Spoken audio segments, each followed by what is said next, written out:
See what I mean? It's really dirty. I like it. I'm going to play a different one real quick, and then I've got to take the pre-roll, so you guys stick around for a second. All right.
Yo.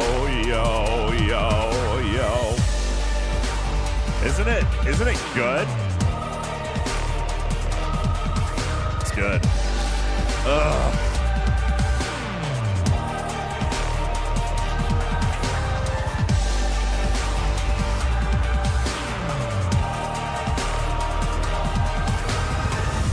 What's going on, YouTube chat? How are you? Woo. Woo. Hi, Silver Shibe. Quake says hello. Jerry says, are you feeling better? No. I mean, a little. A little bit. Hey, Beck, are you still here? She's always here. I figured I figured so. Beck,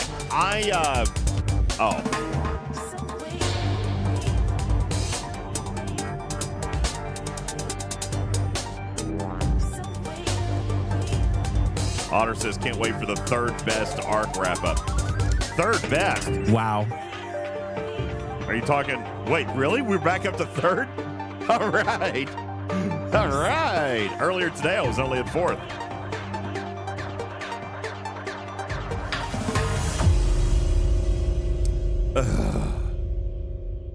Yeah, I'm not sure when we got promoted. Loston says, wait, third? Who died? I don't know. Oh, my gosh. These trees need to stop fornicating. All right. I'm going to press the button, and then we're going to start the show. Oh, okay. Yeah, no, I'll do that. Okay, starting. Yeah. And is it this button? It's this button. I think it is. This one.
Now I've got my bearings about me.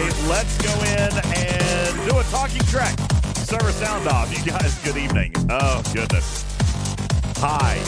Yeah, I'm DJ. I've done one of these once or twice before, I believe. I'm pretty sure that we've done shows together before. Good evening, everybody. There's Griffin. Wow, I'm zoomed in. There we go. Oh, goodness gracious. We got all the things. Woo. Good evening, everybody. Welcome into the show. My name is UltimatDJz. This is Talking Trek. You guys hit a Talking Trek server sound off, and let's go ahead and do all the things. Raj kicking us off on server 9 tonight. Thank you very much. Appreciate it. Spectre on server 11. I'm gonna get this stuff fixed. There we go. Hi, Wardon. Hey, Griffin's here. Look, there he is. He's right there. He's looking nice and suntanny. Looks great. Noon Whistle on 29. Thank you. Tarpy on 70. Benny Hills Ghost on 42. Scaly back from the Outback on 193. Eddie on server 14. Thank you. Sunday on 199. Appreciate that. Wardon on server 15. Tycon on 33. Papa Smurf on 61. Griffin on server 6. You're not actually on server 6. You're not. Never Matters on 56. Appreciate that very much. What's going on? Kirok on 61. Ed Venati on 11. Beat for the Gods on 17. Victor on 102. Skyfire on 53. Darth Blood on 17. Bad Boy on server 13. What's going on? Adam on 145 says good evening, or should I say rather good morning. I know it's late. Cruzito says tech problems. Say it ain't so. I've got it. Fine. It's fine.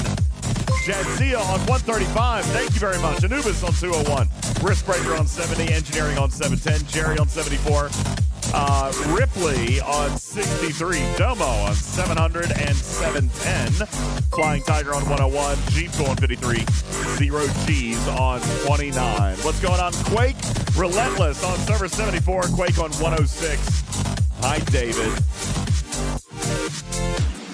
Good evening, everybody. Welcome into the show. My name is UltimatDJz. This is Talking Trek Live, Star Trek Fleet Command's official podcast. Back from the dead. I have had a week. Ladies and gentlemen, the beautiful and lovely and talented Griffin is here with us as well. Hi, how you doing there? Hello, buddy? Good to see you today. You sound fantastic. Do I? That's great. I'm glad that I sound fantastic. It's like Phoebe Buffay on Friends. When she got sick, she got the cold and she got the raspy voice, and everybody said she sang better. That's what you got going on. Yeah. All right, hang on. I gotta look. Hey, wait, what? Sorry, I'm getting very confused in my DMs. I sent Beck a message like 10 seconds before air, and it was obviously super cryptic because I didn't have time to send anything. And I was just like, oh, okay, don't worry about it. Here's the information you need. I'll just tell you about it on the air. And then she responds with her interpretation of the cryptic message, which I don't know if it was accurate because it was also cryptic in return. Long story short, long story short, let me get business out of the way. By the way, thank you, Lost In. That is very nice. You keeping the hype train going. Lost In, like just dominating the hype train here so far. DJ, quit texting back on Sudafed for the last time. I know it's not me. It's the cough medicine. It's the Sudafed. Apparently, I missed a Battle Pass winner. I know. Shame on me. Shame on me. I missed a Battle Pass winner, and I was a little late getting them out. So I just, he sent me a message just a little bit earlier this evening, and I was like, oh, yeah, I got you. And then I go and look on the list. I never put the poor guy on the list. Sorry. You don't got him. Yeah, as it turns out, I don't got you. I don't got you. All right. I forgot. I didn't. Apparently, he's not on the list at all. So I just rapid shot it over to Beck, and I'm like, hey, I missed something. Sorry. Can you just do this real quick and then just charge me? It is nice when I can say, hey, will you get someone to grant this pack and then just charge it to the account? I think I foobarred this. I did foobar it because that's also not how this works. All right. I have to have these packs in like 7 to 10 days. Like there's busy schedules. There's a clock and a routine. Like I don't just get to charge something when I just show up. So the fact that the fact that somebody is actually going to make this guy whole because I dropped the ball this week. Yeah. Put it on my tab. The fact I'm grateful. I'm grateful that somebody's actually going to make me not look like a butthead because the last guys, you don't understand, the last 5 or 6 days, I have been a walking dandelion head. All right. And when I say that, I'm going to say, look, like when you go and you pick a really pretty yellow dandelion, like they look nice, right? Dandelions are actually very, very pretty. All right. But then when they start to like, wear out or die or wither, they turn into, what are they, spores? I don't think they're spores. What do they turn into? We'll Griffin? What they turn into snot and boogers. That's exactly it. Okay, they turn into the little gray things, the seed pods, and they embed themselves into your sinuses. Like one will get in your nose, and then it just plants there, and then dandelions start growing in your sinuses, and then you just start oozing snot, and your eyes are puffy, and you can't breathe, and that's been my life for the last 5 days. Well, what are you going to do? That how that but works? We're here, and we're happy to talk about Star Trek. Did you not know that that's how allergies work? Is you have plants growing inside your sinuses? I can't trust you. Ever since you said there's pee in my water, I don't listen to you anymore. There is pee in your water. I'm just saying. All right, Lost In says plus or minus facts. I do want to say thank you to a couple of folks. Thank you. The Lost In, who's been carrying the hype train, which there is 60 seconds left in a level 4. He single-handedly got us to a level 4. Thank you. Bad Boy with the 19-month resub. Papa Smurf, 35 months. Ichi, thank you for the 3-month resub. Lord of Scarin, thank you. Broken Wolf for the bits. Lost In ended up dropping 9 gifted to keep it alive. Trickle, thank you for the 26 months. Papa Smurf, 100 kitty bitties. Kirok on the 18-month resub. And Brett with the 21-month resub. Thank you guys all so much for your support of the channel. Appreciate that. Thank you. Griffin coming in and dropping 20. You know what? Thank you very much for that. I appreciate that. But I'll tell you. Well, that DayQuil is very expensive. I got to keep you fully stocked. I have been. All right. Funny story. Mrs. Boss was at work yesterday, and I'm at work because I'm not contagious. It's just allergies. All right. So she comes into my office this past week, and we're talking. We're having a meeting or whatever. And then I just reach over very casually, and I take the lid off a bottle of DayQuil. Now, first of all, I can't be the only adult who does this. Thank you, Beck. Aww. Beck says that the dandelion thing is very visually stimulating. I am glad that I was able to paint such an accurate picture for you. Thank you. So what ended up happening was I took the bottle off the lid of DayQuil, not NyQuil, DayQuil, and I just drank it like this. She looked at me like I had 3 eyes. Well, you're supposed to take 20 milliliters at a time. I know what 20 millimeters feels like. I don't think you do. I do. No. Well, based on your exaggeration, that was definitely about 80 milliliters. And based on the cross-eyed look on your face and the happy-ass smile in the office meeting you had with her, you probably were drunk. I was not drunk on DayQuil, but I needed DayQuil. I know. Listen, what is it, 20 milliliters? Is that really all you're supposed to take? I don't think that's right. 20. Is it?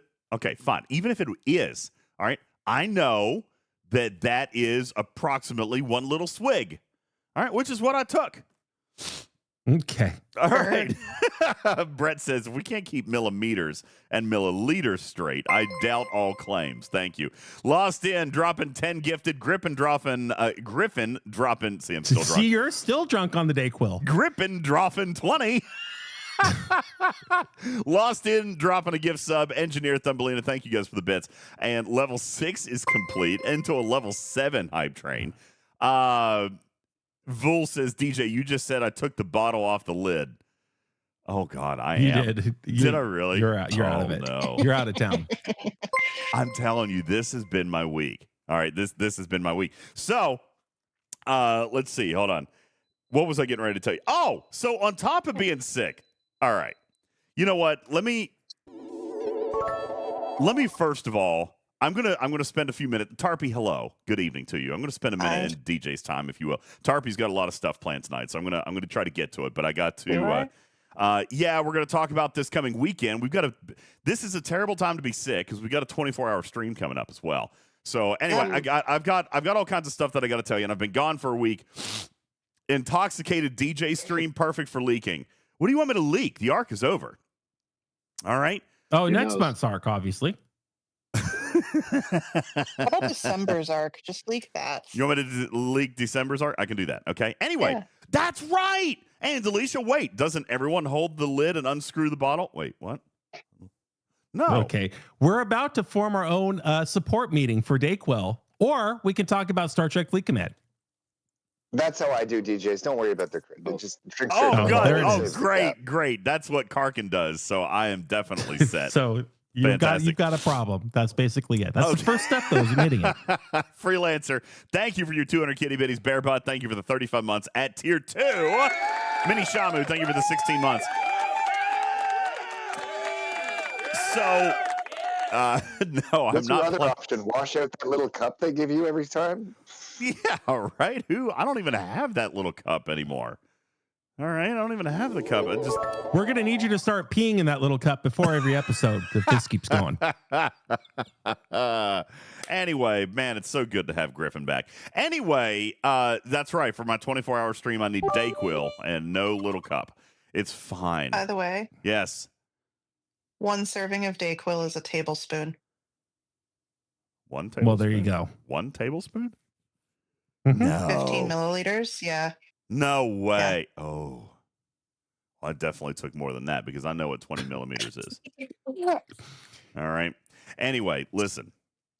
Let me do a little bit of promotion here real quick, and then I've got to. You know what? I don't know if I should. Maybe I should save it for the weekend. Probably not. I was actually going to tell you guys, not for any other reason than just a little bit of backstory into my life for the last 2 weeks. You guys know I've been going through it. And I was going to share a little bit with you guys tonight, but maybe we could wait for the weekend or something because we do have some stuff to do in the game tonight. But I was, you know what? I was feeling a little bit brave, Tarpy. I was actually feeling tonight like I was ready to like come out and talk to people in broad strokes about what I've been dealing with inside my family, which I don't know if tonight is the right setting because everybody sounds happy and everything. And apparently I'm drunk, so we shouldn't probably do it tonight. But I do have some STFC to do also. And then I also wanted to promote this weekend's 24-hour stream. There's a lot of stuff that is happening. Griffin disappeared. I'll be right back. Okay. J-Babe says this is the best time. Duder says, do what you feel. I don't know if I want to bring people down or whatever. Anyway, okay, fine. You know what? Here's what I'll do. Ooh, your color. Uh-oh. You just changed your color. Yeah, I'm green now. It's beautiful. I love Thank that. you. That's very on brand. I was called out for being all of a sudden a Klingon supporter, a Klingon lover. I really like it, sympathizer, if you will. Looks good. BD says, please bring us down. We've been too happy. Iron Fister says, everyone else is in good mood, which will bring you up. Okay, well, Tarpy says, you've had a horrible day. Well, I'm going to make you feel better with my horrible month. All right? I'll see your day and I'll add on a month. I was going to say, you've heard of some of the rest of my week. So. All right, I tell you what. Let's start with something interesting. I want to start with the 24-hour stream real quick. And by the way, thank you guys for the hype train. Lost in, thank you. Griffin, thank you. All the supporters for all the bits. And Vanadia, Danny, Freelancer, thank you guys. Level 7 hype train is complete. You guys are getting your emotes out there. Thank you so very much. Tarpy, coming up this weekend, Griffin and I will be hosting a 24-hour stream, but we've got a lot of help. We have a surprise guest in studio. Yes, I have arranged for a human guest here for the 24-hour stream, Griffin. So I love that. Like cool. In person where you are. Yes. Coming up Are you sure it's human? Coming up onto the mountain. Not quite sure. No, coming up onto the mountain coming up onto the mountain to hang out and facilitate some of your guys' torment. No. No, Wolfwood. Tim Russ is my friend, not DJ's friend. Tim There's Russ no way he secured Tim Russ there. I would have heard. I would have been texted. Tim Russ would not traverse the mountain. That being said, I do have somebody coming up who is apparently conspiring behind my back with a certain Miss Tarpitude to bring various items into the studio to torment me with. You wouldn't know anything about that, would you? Me? I'm innocent. Uh-huh. I know nothing. Right. I'm Jon Snow. So there's that is happening, but they're gonna be with me here in the studio, and that should be fun. It'll be a good time with some of the stuff that I believe is being prepared. Tarpy, very quickly, where's the Canva link? Is all this in our DMs? Yes. Well, at least now you know. At least you know. I've been a bad boy and not caught up. Isn't that right? So. I'm not. I am not caught up. You downloaded it, and it's in the graphics room. Oh, I did? Yep. Yeah, you were drunk at the time on DayQuil. It's like the fourth thing up in the graphics room, too. Oh, okay. Well, it's all right. I just found the Canva link. So I'll just put this up on stream for you guys very quickly. And obviously it is in the graphics room. This is our first annual, the first of what could be 3 or 4, depending, of our marathon streams. Listen, it doesn't have to always be 24 hours. Last year we only did one of these. And honestly, by the time we get to the end of this, Griffin, we'll probably not want to do another one. But there are Tarpy has 4 of them in the calendar, 1 for each month. But obviously we've got a little bit of veto power. Okay, got a little bit of veto power. But we will have up to the 24-hour stream. Wolfwood said false advertising. It should say 23 hours and 58 minutes stream. Wolfwood, what I am planning on here is this channel's first ever 24-hour stream. That's what I'm planning on. Our first ever 24-hour stream, which obviously means it won't happen. Okay, we're going to get to 23 hours and 58 minutes, and then we'll call it out. The way that this is going to work is extremely familiar to you guys. The first hour is free. Each hour after that that we stay on the air will be a $100 sponsored by. So, and Tarpy has made us a wonderful spreadsheet to keep track of all this stuff, and we've got the graphics and stuff ready to go. No, here's the thing. Bad boy, when we do a 24-hour stream, we didn't sleep. I know when a lot of streamers do these long marathons, subathons, and all that stuff, Griffin, they end up sleeping. And now, hold on. We hadn't done that. If Tarpitude has a spreadsheet that's going to keep us from being punch drunk and arguing with each other about how many hours have been sponsored and who has sponsored them, well, that seems like cheating. I don't think we should be able to use a spreadsheet like that. Well, I am going to use it because last year we got so messed up. I'll send it to you so you can help me with it. And I've even got the graphics thing kind of sorted and all that stuff. So yeah, Stryker says you did sleep a little bit. No, Griffin slept a little bit. Only like not on the 24-hour stream. No, sir. You did. Me? No. Yeah. I only slept on the 13-hour stream when I shocked my entire system with 13 Taco Bell tacos in 10 minutes and then fell into a food coma. You only ate 9 tacos, and so no coma. I don't remember. It's all a haze. Anyway, we're going to reinvent history. Okay, that's going to happen. Wolfwood says, will there be pickles and tacos? I don't know. You're going to have to wait and find out.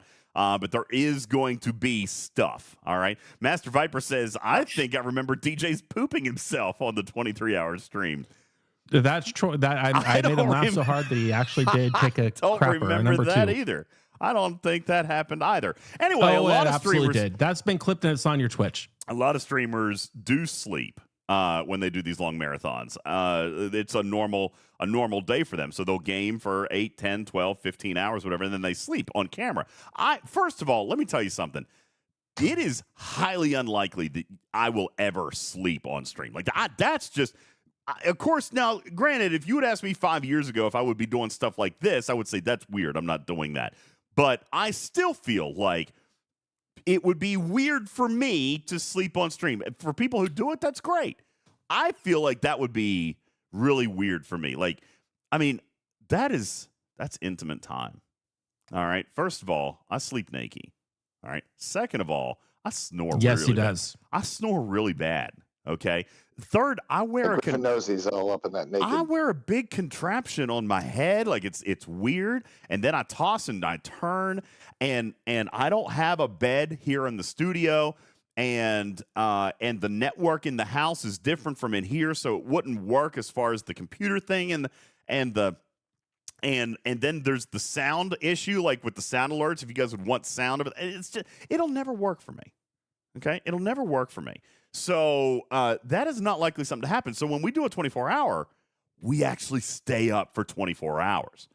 And as a result, 23 and 58, thank you. As a result, that means we got to have a lot of stuff ready. And we've got an amazing supportive cast. Tarpy, and last year, you guys remember, we had like a dozen or so guests that came on and helped out, even when we had to take a small break or something like that. So we've got a lot of stuff going on. Every single hour will be sponsored by a member of the community, and the first hour is free. So it might not be 24 hours. We might end up only going to 12 hours. Okay? That could be a thing. It's going to be up to you guys to get us to the full 24 hours. And in doing so, we've got a number of goals along the way. Tarpy, this will be the first massive, huge giveaway of cruise entries. Every single hour that we stay on the air, at the top of the hour, every hour, we will be giving away cruise entries. Okay? Top of the hour, every hour. So when you guys keep us on the air, that's more cruise entries. We'll be playing a bunch of games. Zoidberg wants to play some Among Us. We might do some Fortnite. We're going to do some Jackbox. We're going to obviously do a lot of Star Trek Fleet Command. We're going to play on the alt account. We got a lot going on. Moreover, with the hours and the extra cruise entries, we'll be still giving away battle passes. Tarpy, we're not even like canceling our normal promotions. So if we get a level 10 hype train, that's a pack. A level 11, another pack. Level 12, another pack. All right, we're going to keep doing that. Wolfwood says, is Studio B going to make an appearance? That is a plan. All right, that is a plan. Is Griffin will actually get a couple of hours off because Saturday night, Griffin, we are going to, now I know this has been done on Twitch before, but we are going to raid into ourselves. Saturday night, I'm going to raid from this channel into Studio B, and I'm going to DJ for a little bit. And then when I'm done DJing, I'm going to raid back into this channel, and we'll come back and finish the overnight.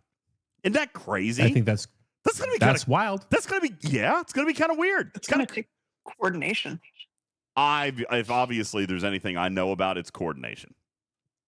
Yeah. I got this. Yeah, miscoordination. Yeah. So anyway, so Studio B, you guys are gonna. Will that restart the clock? No, it's not gonna restart the clock. It will on the stream. The stream's not gonna show 24 hours, but I mean, we will be here for 24 hours. Wilson says, sounds like a streak buster.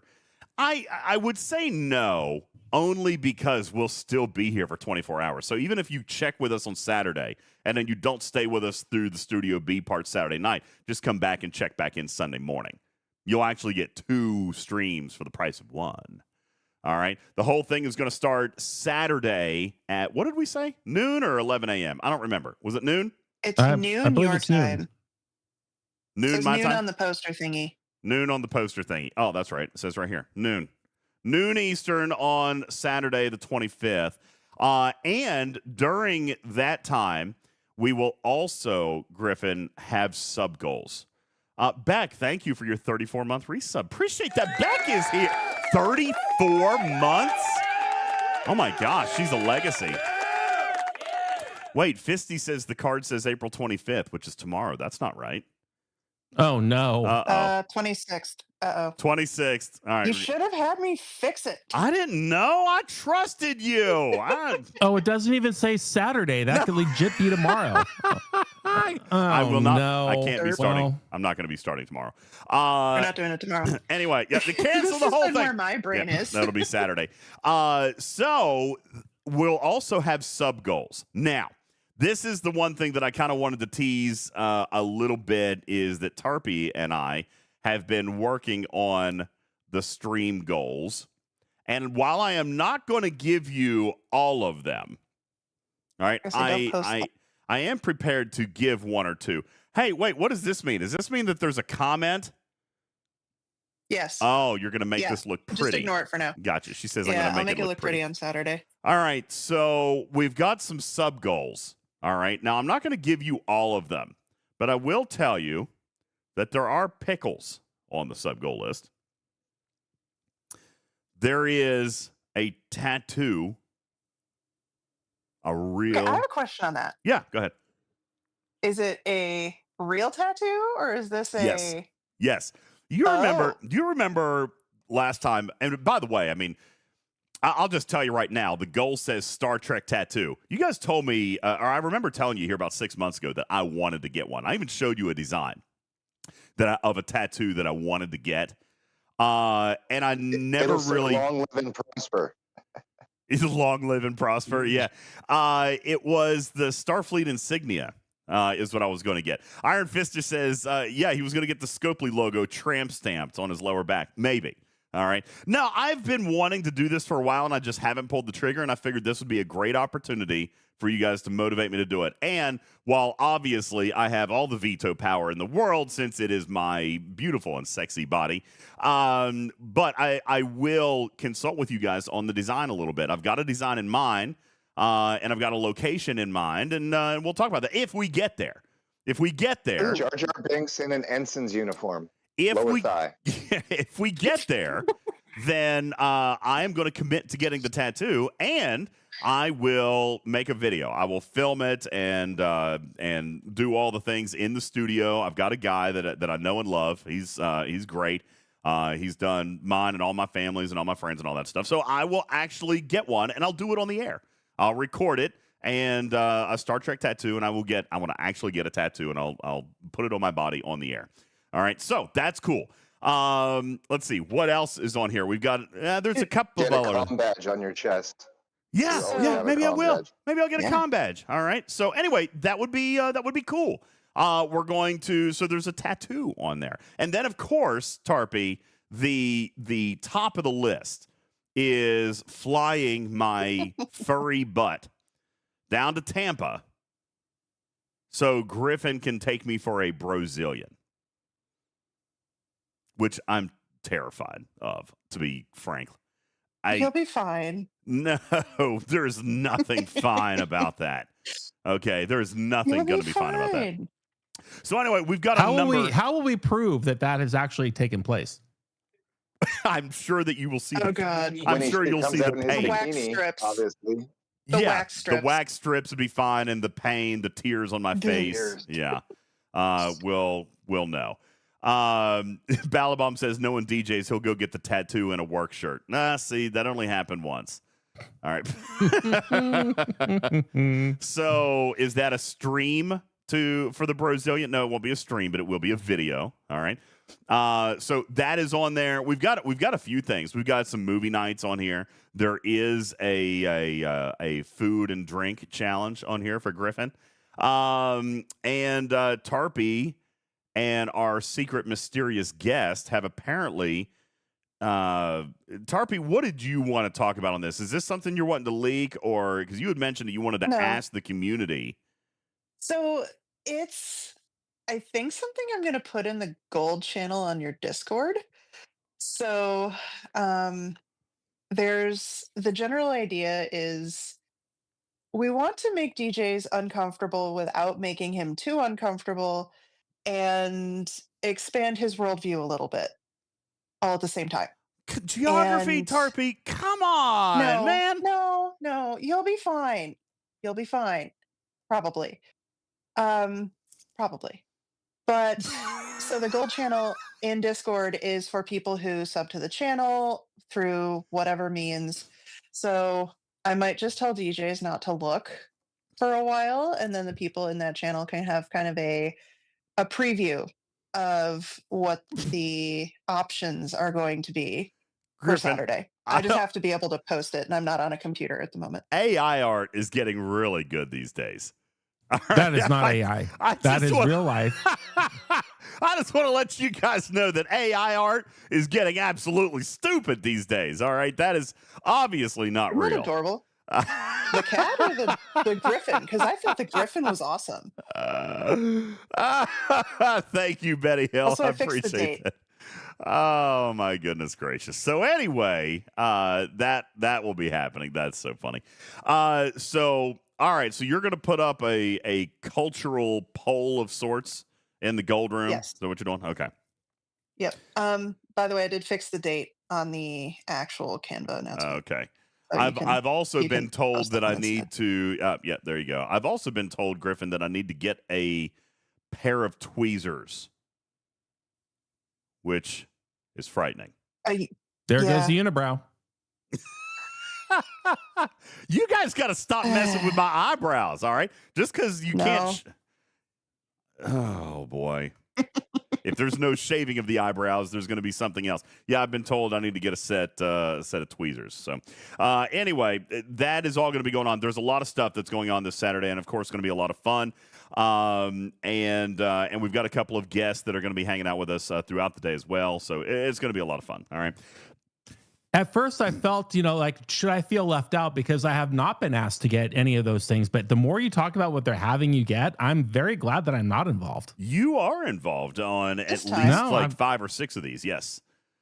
Yeah. Oh, Sorry. They just assume a well-trimmed man like yourself has tweezers. Yeah. I don't. I do And there's indeed. I can go and get them at any time. Plus, my girlfriend has 13 different pairs. Okay. Well, maybe you can There's get in more on this months. action. That'd be fine. I will tell you that obviously there will be a healthy supply of ghost energy. And yeah. for those of you, yeah, there you go. What are you having? That looks like sour pink Oh, lemonade. yeah. Sour pink lemonade tonight? I am indeed enjoying a delicious sour pink lemonade Ghost And Energy tonight. I am going with the actual classic Welch's Grape Ghost Energy. All right, there you go. All righty then. All right. There will be plenty of this on hand because there may or may not be a certain game involving said beverages. Well, I'm flush full of Ghost Energy. Anything involving that, I'm good to go. Yeah, going to be a lot of fun. So that is all coming up this weekend, Saturday to Sunday, 24 hours on the clock. If you guys can maintain the momentum, and obviously we're going to be qualifying a lot of people for the cruise that night as well. All right. Now, if it is not inappropriate, see, even the segue of this feels bad. I wanted to tell you. It was starting off good. If you have to ask. You know what? Yeah, we'll let it go. We'll let it go. I was kind of prepared to talk to you guys a little bit. I wanted to get something off my chest. Oh, you should get it off your chest. Come on, we're all here. We all have our Ghost Energy. We're all snuggled in. It's a nice, warm night, and we want to hear from our friend UltimatDJz. DJs, what's been going on in your world, man? Tell us what's on your mind. I mean, should we get to the game? We've been on for like 30 minutes already. That's nothing. Usually we take about 2 hours to talk about Star Trek Fleet Command on the official podcast of Star Trek Fleet Command. I So you know. got like an hour and a half. That's the thing. Like, we got to get some stuff. All right, listen. I'll try to make it brief then. A couple of weeks ago I told you I was going through a bunch of stuff and it was challenging and I was grumpy and there was just a lot going on. The phrase you used was family crisis. Family crisis. That's right. That's what the announcement said. So without going into a ton of detail and violating his privacy, you guys know my oldest Landon was very sick last summer. And was in the hospital for several days. And that happened again. That happened again here very recently. I guess it might have been. Do you guys remember when I told you I can't drink more than 3 Ghost Energy because I was up all night and I was driving? All right. I drove to my son's town where he stays with his mom that night and brought him back home. And we went to the hospital and did all these things. And that was like that was a 24-hour night. It was really, really long. During that time, and Landon is 18 now, which means when he makes bad decisions, there's limited things that I can do to stop them. I will preface this by saying that I love my children. I love them all. And I hope and pray. And I think I tell this story more to build the rapport and the relationship with you guys, but also in the past when I have told stories, Griffin, in the past when I've shared my personal stuff, with my divorce and therapy and things like that, I always get a lot of people who DM and say, gosh, thank you so much for sharing because I'm going through something similar, or I have been through something similar, and it's just nice to know that you're not alone. And that is why I want to share the story tonight is not only for my own therapeutic purposes, but yours as well. That's what this community has become for all of us. That's what the show has become. It is about Star Trek, but what is Star Trek? Beyond the video game, Star Trek is family. Star Trek is belonging and community. Landon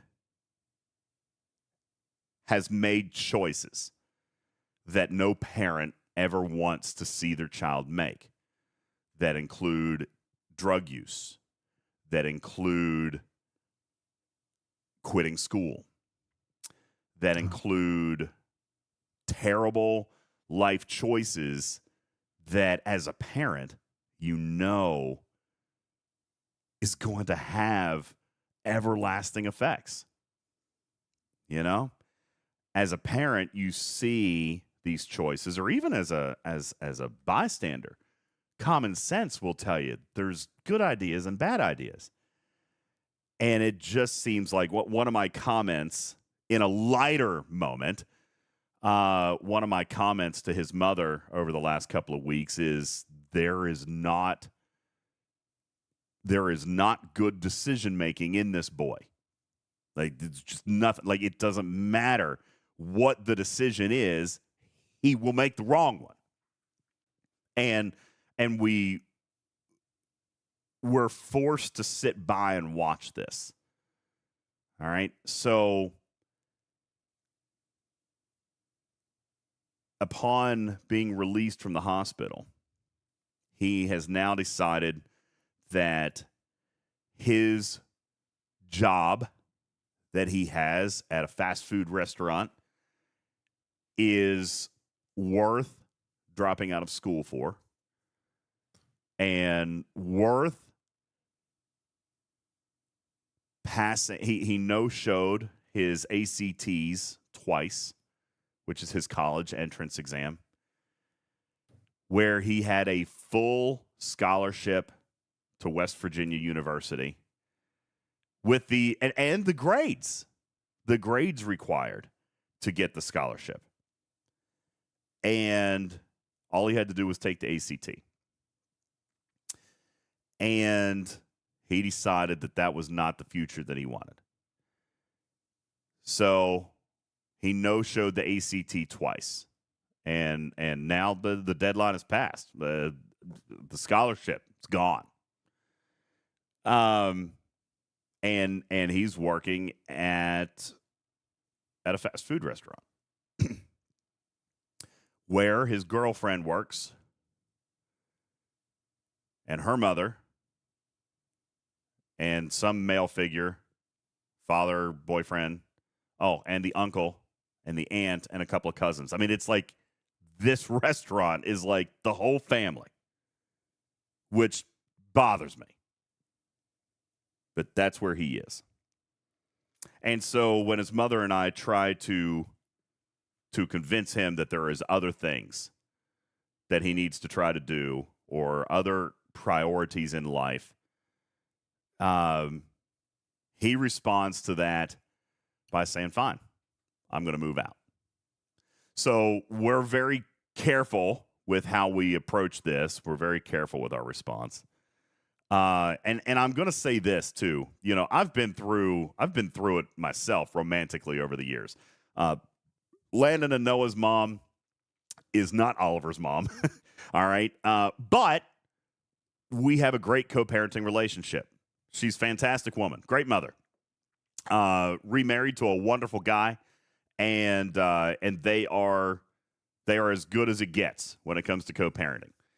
And then, of course, you guys know I went through the divorce with Oliver's mom here, I guess almost 2 years ago. And we're fortunate with that. She's a wonderful mom. We co-parent well. I don't know a bad scenario there. So I'm very, very blessed with that. And I've had to focus, Griffin, on my blessings the last couple of weeks because it just doesn't feel like there are any. But I have to find a couple of those. The co-parenting situation, we've all been on the same page. We're on the same, so we're talking. All of us, by the way. Oliver's mom, who, by the way, was my wife for almost 15 years. Okay, well, no, it's not true. 10 years, married, but we were together for 13 years. And has been with those boys since they were 3 and 4 years old. All right, long before Oliver. So she's their stepmommy too. So me and her, and then the boy's mom and stepdad, all 4 of us are in text calls and group calls and therapy, like family therapy, trying to figure out what the hell to do. And so it was decided that we would encourage him to stay, but there was going to have to be some ground rules. One was going to be a drug test. If you're going to stay in the house, you got to be drug-free. But staying in the house requires a couple of things. Requires you to go to school. Requires you to observe a curfew.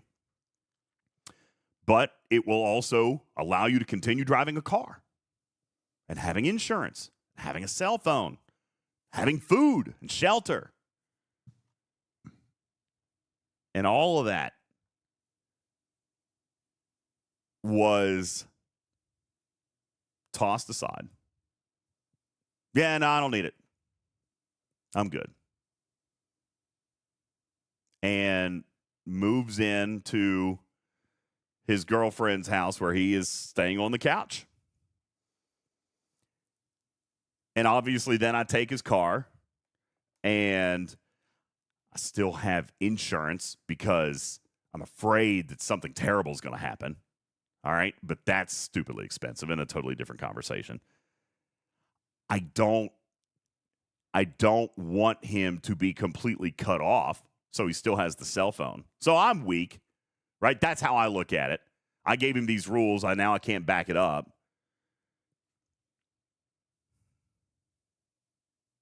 And despite all of that, he's dropped out of school. He's a high school dropout. When he left, there was still an opportunity for him to graduate. But at this point now, and I spoke to his teachers this past week, he is down to a 9% F in his math class and a 22% F in his civics class. And at this point now, he's crossed over like a grading period. So that even if he had a change of heart, he can no longer graduate on time.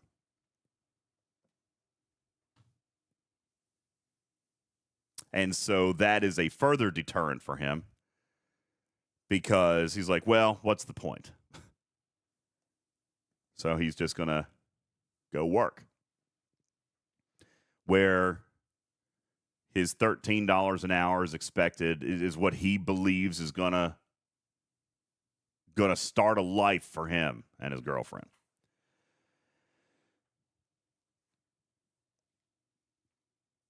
So that is what I have been dealing with. Life, Ultimate DJs is a series of chapters put together. And I am sitting here crying for you because I see how much this tragedy, as it has unfolded, has affected you, and how could it not? As a father of a beautiful, capable, intelligent young man. Here's the thing. He's a good boy. You guys all know him. Every one of you have met him. He's been in content. He's done shows with us. He's been to Los Angeles. He's been to our trips to Scopely. I mean, and I'm going to go ahead. The long and the short of it is that, as many young men do as they turn into men and adults at the age of 18, he has made a decision. And when you went to that therapist and you figured out, okay, well, what can we offer? How can we dangle the carrot? That was never going to work for him because he already knew what he wanted to do. He had a path to something that was new and different and cool. Yeah. And I will tell you, I'm a high school dropout, UltimatDJz. I didn't traditionally graduate high school myself. I took a very similar path that Landon did, for different reasons. I did not have the drug problem. My mother did, and she was a single mom. And I had to work at the age of 15 and violate child labor laws because it was the 90s and it's not that big of a deal back then, just to put food on the table for us.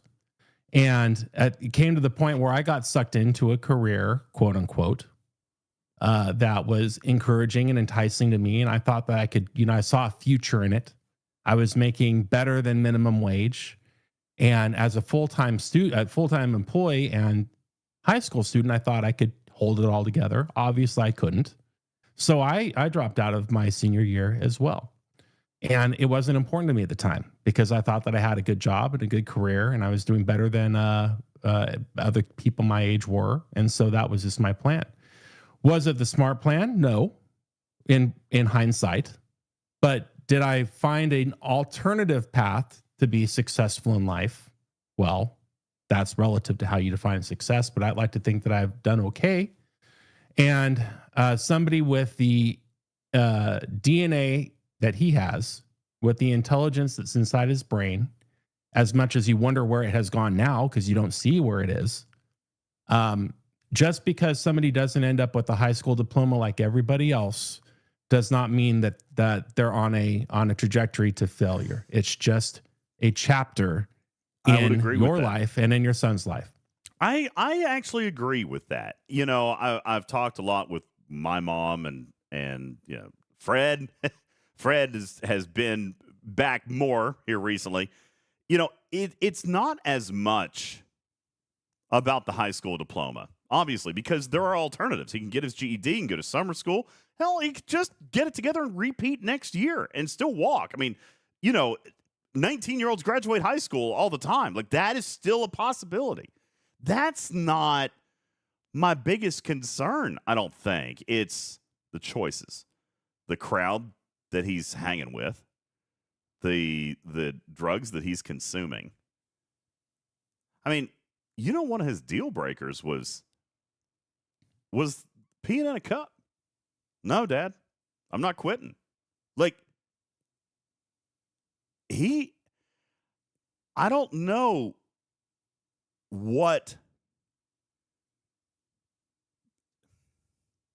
I can't see the difference. You have done the right thing by sticking to your guns. You put out an ultimatum. He made a decision. And now he's living with that decision. I'm not worried about the cell phone at all. I don't think you're making a bad choice there whatsoever.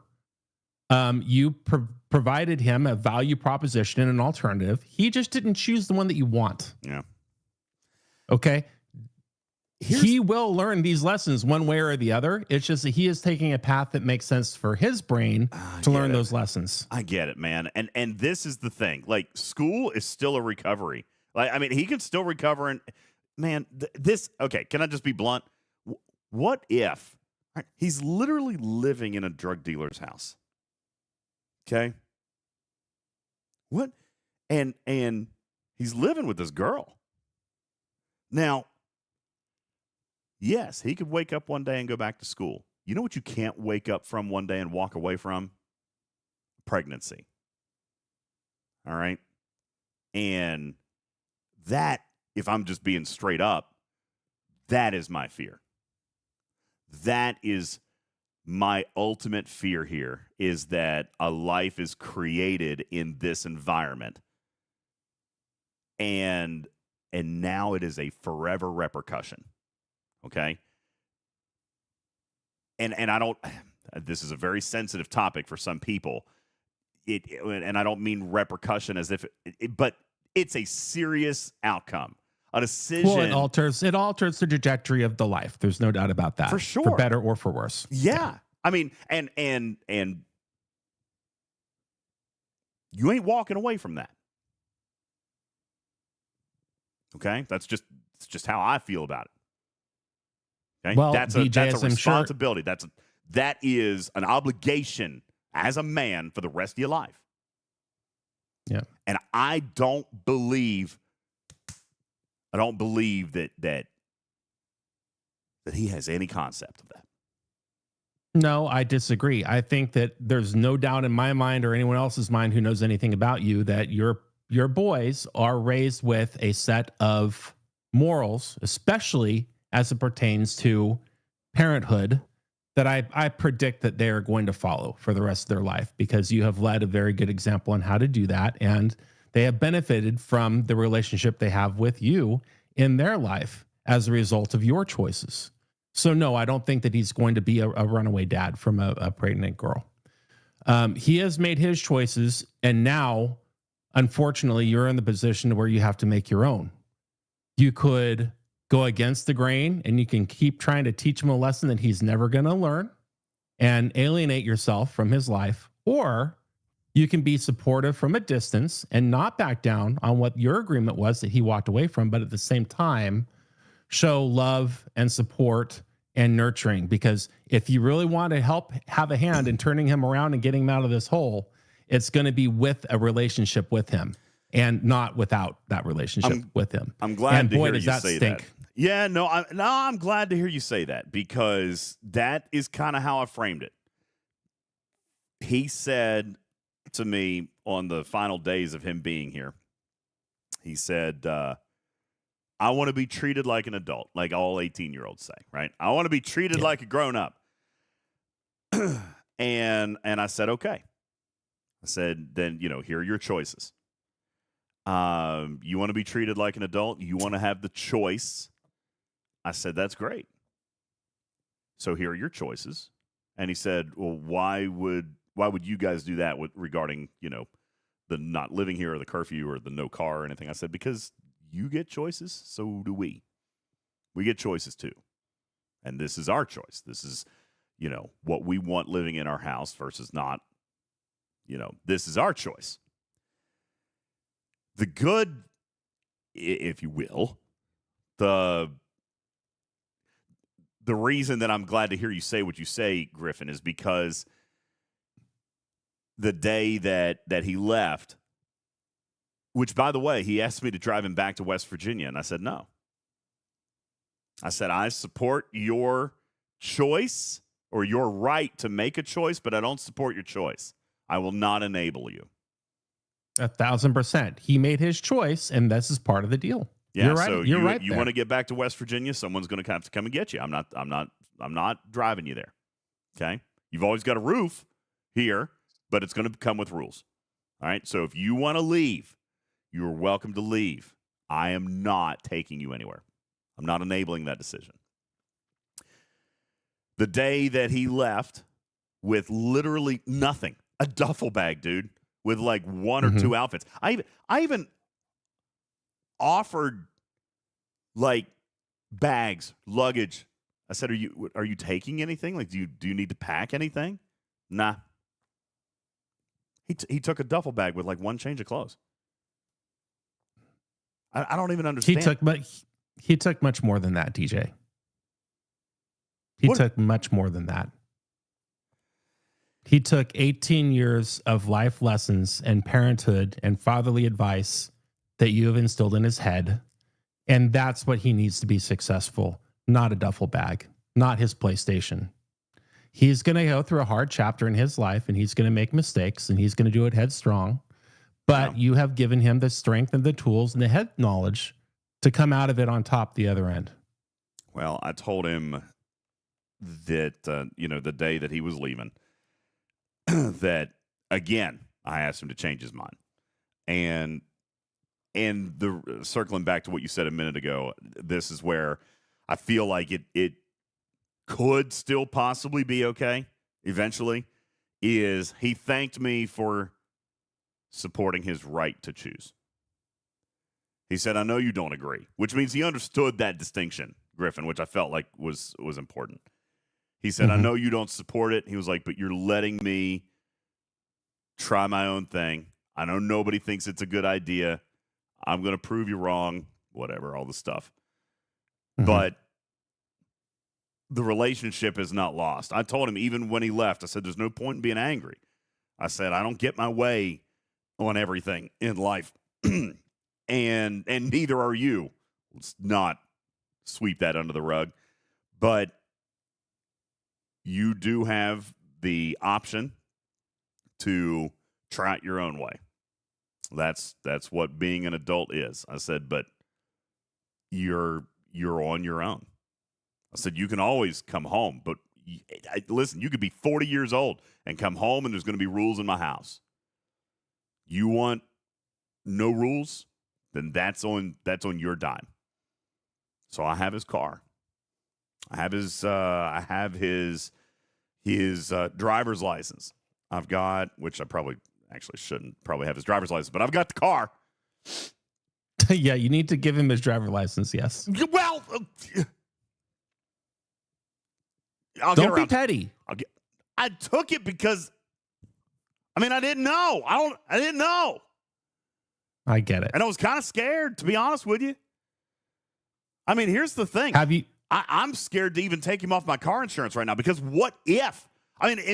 If I take him off my car insurance, by the way, FYI, legally, I don't even think I can cover him on my car insurance because he doesn't live with me anymore. No, you could pay for him to have car insurance, but he can no longer be a minor dependent on your car insurance policy. So you're literally paying for nothing at this point. Right. Yeah, that's true. Well, let me ask you this: have you been calling him? Yes, a couple of times. I've called him a couple of times. Well, I think that's the best thing that you can do. He hasn't called me. I've well, called him. He's not going to. I've called him a couple times. He's not going to call you. Oh, one of the conditions was that he would go back into therapy, and I would pay for his therapy. He's been no show on his therapy.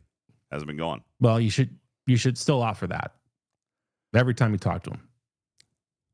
Well, I haven't taken it away, but I keep getting no-show bills. Well, that's an acceptable investment, if you ask me. If you want my take on that, but you got to keep calling him. You got to tell him you love him. What's going on? What's new? How's the restaurant? How's everything over there? We miss you. Yeah.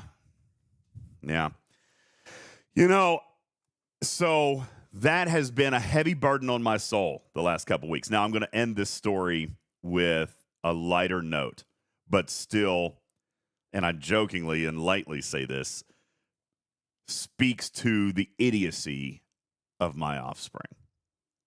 Yesterday. Okay. This is why I appreciate what everybody says about me being a great dad. I've clearly screwed something up along the way, okay? Because yesterday, Noah, all right? Noah is on his spring break this week. And what was uncalled for? That my kids are idiots? Well, wait till you get this part of the story. Okay, first of all, idiotic choices, all right, from Landon. Secondly, Noah's on spring break, and he's down here this week, and obviously it has been tough on him. Oliver doesn't fully understand everything, but Noah does, and it's been very, very, very, very tough on him. But because he's never really been alone, all right. Him and Landon are less than a year apart. I joke with people that for like 10 days a year, they're the same age, but not twins, right? They're that close together. All right. It's funny. It's always been a joke of ours. But Noah's is having a hard time because he's never been alone. All right. He's always had Landon there. And Alicia says, would your parents ever tell a story about my history saying, oh, DJ did this idiot thing? Oh, yeah, absolutely. They've got a lot of idiot stories. Did you guys miss that stream where my mom was on? No, that we actually had a live stream about it. Yeah, Yes, we heard several. And Alicia. Oh, yeah, for sure. My mom has talked to you guys, has told you guys all the idiot things that I've done as a child. And by the way, they may not necessarily be unequivocal. My mom told you guys that I stole a vehicle and took it across state lines. All right. Mm-hmm. So your kid is following in your shoes. No, it's not the same. All right. We've all done some idiot things, but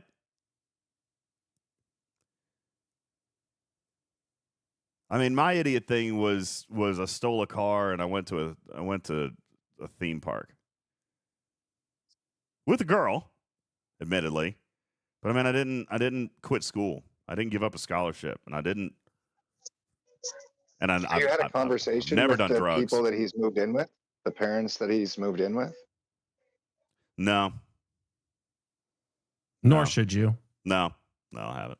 I don't know about that. That's definitely some conversation if my son's moving into your environment. Well, I mean, I've met these you got to people. picture what that home environment consists of and how they operate. Yeah. Based on the facts that we know, probably going to do more to alienate his relationship with Landon, trying to tear something down in that perspective. Yeah. Because that's never going to be a constructive conversation. Otherwise, he never would have been allowed to move in there in the first place. Agreed. Absolutely agreed. All right. No, but having a potential flow of conversation to the adults in the scenario who are going to be in control, so that they know that they can contact you and back and forth, regardless of. Oh yeah, you see, that's the mistake you're making. There are no adults over there. I wasn't going to say it, but yeah, no, you're exactly right. Now, and Alicia, despite all of that, all right, maybe my choice of words is offensive to you, but they're not good decisions. This next one is definitely more light, but definitely still speaks to. So Noah, anyway, had a little bit of a rough time, but he's home this week for spring break, and he's got a buddy down here. Now, where I live, all right, you guys know I live up on a mountain, and right on the other side of that mountain is actually like a really wonderful, amazing park area with a lake and a campground, and it's really, really nice. Now, to drive, it's beautiful. Picturesque. It's gorgeous. You've seen it, all right. And so let me illustrate this for you, Griffin. Behind the house, on up over the mountain, over that peak, all right. There's like a wonderful nature preserve kind of thing, like a park and a lake and fishing and camping and all this stuff. The thing is, to get there from my home to drive there is actually about a 2-hour drive. Okay? Because you don't just get to cross over the mountain. You got to go all the way around and then up the mountain and up and down and then to the mountain. Okay? To this place. There's a song about it, in fact. Yeah. But Noah and his buddy yesterday decided that they wanted to hike up the mountain. Oh, take it as the crow flies. Yeah. Okay, great. Just hike straight up and go to the lake and swim. Which, oh, God.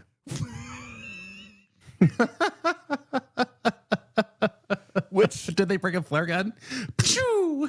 Listen, you joke about a flare gun. They needed a flare gun. So first of all, I get the weirdest message on my phone yesterday. I have never seen a message before that says sent by satellite. Now, first of all, they did the Elon Musk Apple thing. They connected to the satellite on their phone. I didn't know this was a thing. All right. Yeah. Didn't know. Thank God my son knew how to do this. This is the message I get. Me and his friend, we'll call him We'll call him Chuck. Me and Chuck are stuck at the lake. We need saving. We didn't drive. We walked. The way we came was treacherous. We can't go back. We won't make it back before it gets dark. We would be killed. We have built a fire. We have built a fire. We're low on liquids, have no food, but we can survive the night as long as it doesn't rain. By the way, there's rain in the forecast. We found a vehicle, but haven't found the guy who owns it. It's just us.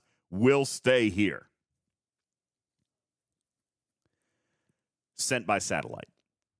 All that's missing is Mayday at the end. Now, here's the thing, all right? You're up on top of a mountain. When it rains, it pours, Jason, literally. All right, but also it's still cold here at night, okay? Would have gotten cold. And they had swimming trunks. I'll tell you the rest. All right. So I have this message. Okay? I text back, but they don't get it because it was a satellite thing. They're not. So however this works, they couldn't receive a response for me. All right? Fortunately, now if this is an Elon Musk thing, I don't care what your politics are. All right? With that satellite message came coordinates. Now, you say what you want. I don't care about the politics. That technology allowed me to find my son. No, that is in no way a statement of politics. It's simply a fact that the company that Elon owns is that he did. Starlink was his whole thing. Yeah. Yeah. The satellite message came with coordinates. So I was able to navigate there. The navigation was a 2-hour and 12-minute drive. And for the last 3.1 miles, I had to park because there was no vehicle access. Wow. They were that deep. 3.1 miles I had to hike to get to them. And by the way, full Blair Witch Project territory right there. By the way, I'm going to add to you, I didn't get this message until 6:10 p.m. All right. 2-hour, 12-minute drive.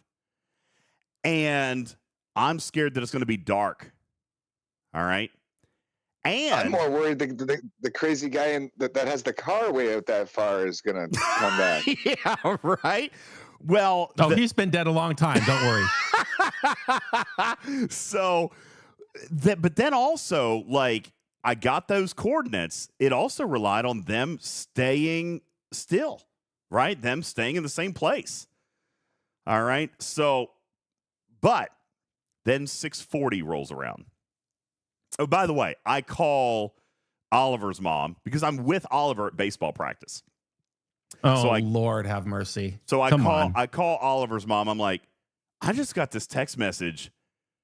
And she's like, oh, I'm out of town. Like, she's like an hour away. She's like, I can't you're just going to have to take Oliver. And I'm like, okay, like, can I just take him right now? She was like, yeah, go get him and go. So I go up. I have to explain to his coach, we got a family emergency. I've got to take him. I got to go. Oliver's crying because he didn't want to leave baseball. And now we're driving. 6:50. Oliver's mom messages, says, hey, I just got a very similar message. So it's taking this technology, great, by the way, but it took a long time for the messages to come through. At 7:15, I get a message from his mama. I just got this text from Noah. That's even more colorful than mine was. We are at the lake. It was a terrible journey. Can you have Dad come rescue us? The hike was fine until the last 20 minutes. Fell off the trail. Nowhere to walk. We had to push through everything. We are cut up badly. We are covered in blood. Oh my gosh. Oh my God. Oh Lord. We will make our way to the entrance. I'm going to start a fire. I'm going to start a fire so if he comes, he can find us. There is no service. I'm so sorry, Mama. I love you. If this is the last message I ever get to you. That's the vibes I'm getting, all right? That's the vibes I'm getting, all right? I love you. So sorry. We are stuck. Please come get us. Hey, Hunter, you've missed a hell of a show. So I then call Mama, and we're talking, and she's panicking. And I'm like, listen, I actually got this message almost an hour ago. I'm already on the way, but I'm still an hour and a half out and blah, blah, blah. And I said, I've got the GPS coordinates. So anyway, I get to the place. I realize I have to park the car. I was able to drive a little bit further, but I still have to park the car. And then we start walking. Now. What about the kid? Who, Oliver? He had to walk too. So he said, we start walking. Yeah. Can't just leave him in the car. No, I can't leave him in the car. Did you tell him it was a rescue mission to his brother? Because then it turns into a mission. Well, yeah. By the time, I mean, he thought it was kind of cool, right? Like we were going into the middle of the woods, and we had flashlights, and anyway. So we get to the place. I actually do see the fire. Did I bring supplies? I brought some supplies. Okay. We get to the place. I actually do see the fire. Schwag says, let me check your cardio quest stats. Dude, I wasn't thinking about it. I didn't start anything. And it wasn't a hard walk. It was just a lengthy walk. Because where you were parked. Again, this is a big area, and it's, people go and visit. So like they had a parking area and all this stuff. Anyway, so I'm there. I end up finding them, which is great. They are pretty much covered in blood. Their legs. Were they at their fire? Did they end up like walking away from their original point, or did they stay there? Okay, they were within 100 feet of the coordinates that were sent. That's awesome. That is so awesome. They were within 100 feet, and those coordinates were sent almost 2.5 hours prior to my arrival. They were within 100 feet of those coordinates. They had built a fire. They stayed exact. So, I joked with them after, like, they were okay. I mean, and they were cut up. Beck says, don't lie. They said treacherous walk. Well, no, hang on. Okay. They didn't come up the way I drove. There was the public access way, and there was a trail. Okay. They decided not to go the public access way. They crossed the mountaintop where there was no trail. Okay. No public access, no gates. Off-roading. They went through the woods. All right. Found bushes, briar patches, all this stuff. Their legs, Griffin, they look like they've been drugged through a meat grinder. Okay. And the ticks, DJ, the ticks. Well, I haven't found any ticks. Okay. So anyway, we get them. The story's not over, by the way. We get them. I'm glad they're safe. I brought water. They're drinking. And we gather up. But when I saw them, they literally like almost burst into tears. Thank God. Oh my God, you found us. We didn't know if you even got our messages because the satellite text doesn't show a confirmation. There's no data, nothing. There's no response. It doesn't give you a confirmation of the text sent or anything. He sent 3 texts to me, Oliver's mom, and Mama, and just had to hope and pray that they got out. All right. By the time we got there, his phone was dead. So there was no more attempts at any more. He was just like, oh, my God, thank you for coming to rescue us, blah, blah, blah. So we get them in, get them cleaned up, get them in the truck. Now, and Alicia, here is your vindication on me. Okay. I follow all of this up with a bad decision of my own. I don't want to. Were you less than kind and courteous in your feedback? Oh, no, everything was fine. I was actually very complimentary of them. Had you run out of gas? No, I had plenty of gas. I was very complimentary of them because they did all the right things. They built a fire. they had started building shelter. Okay, like they had started building shelter, and they stayed. That was the most important thing, man. They stayed where they were. You know, if they had wandered, I never would have found them. I never would have found them. All right. Yeah, they built a fire. I was impressed. Okay.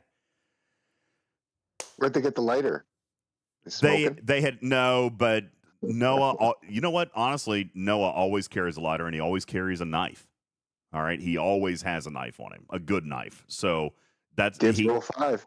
Yep. Yeah, they had started building a shelter and all this stuff. And so, he just always has. He's always carried a knife. Now, they were one person short because they ate them, Danny. That's right. Now, Worf says, DJ said, let's take a shortcut back to the car. No, we got back to the truck. And again, now it's 9:00 at night. And we're all tired. And we're sweaty. And it's gross. And by the way, it is now pouring the rain. And we get to the truck. And I don't feel like driving 2.5 hours home. Now, enter my bad decision.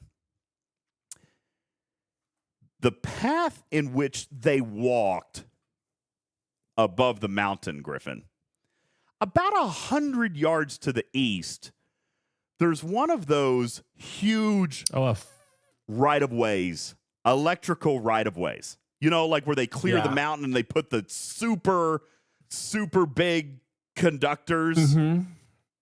Yeah, there's a fire road and there's the electrical road, yes. Yeah. I decided we're just going to drive down the mountain.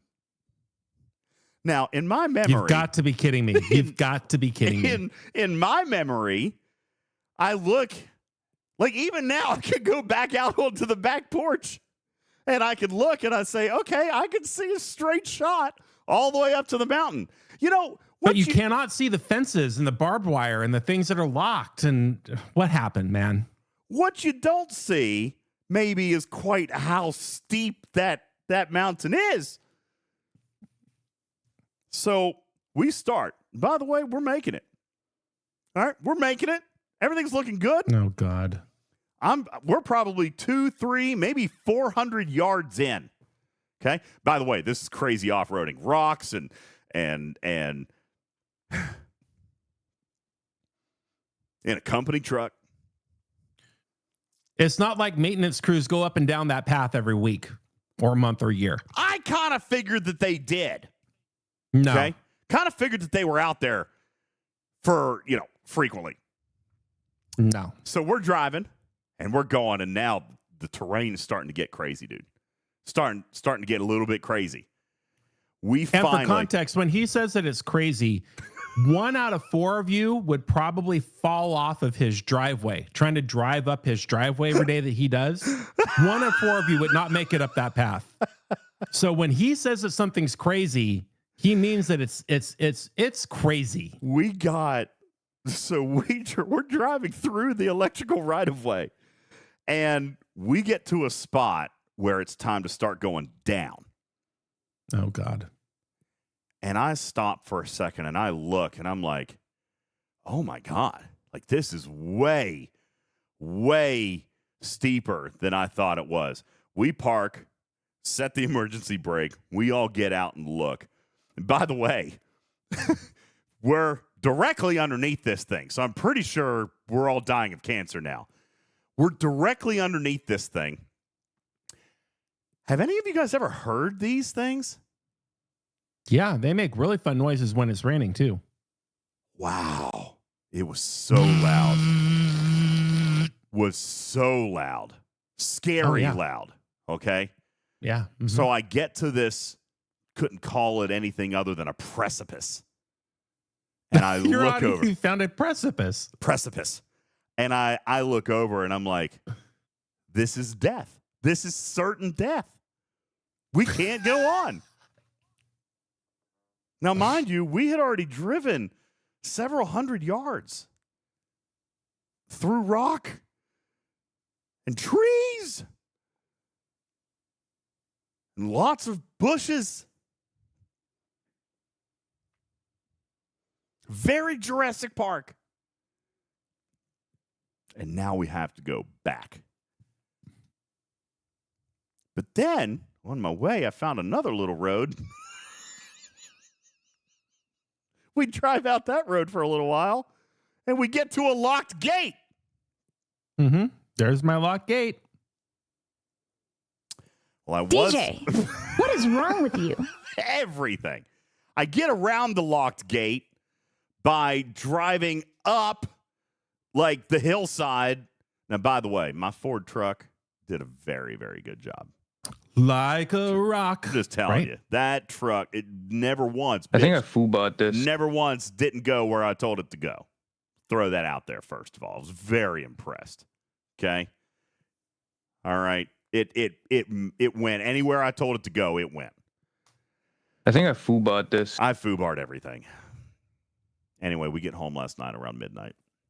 No, you can't do that. So you get around the access gate, and that was your solution? I get around the access gate.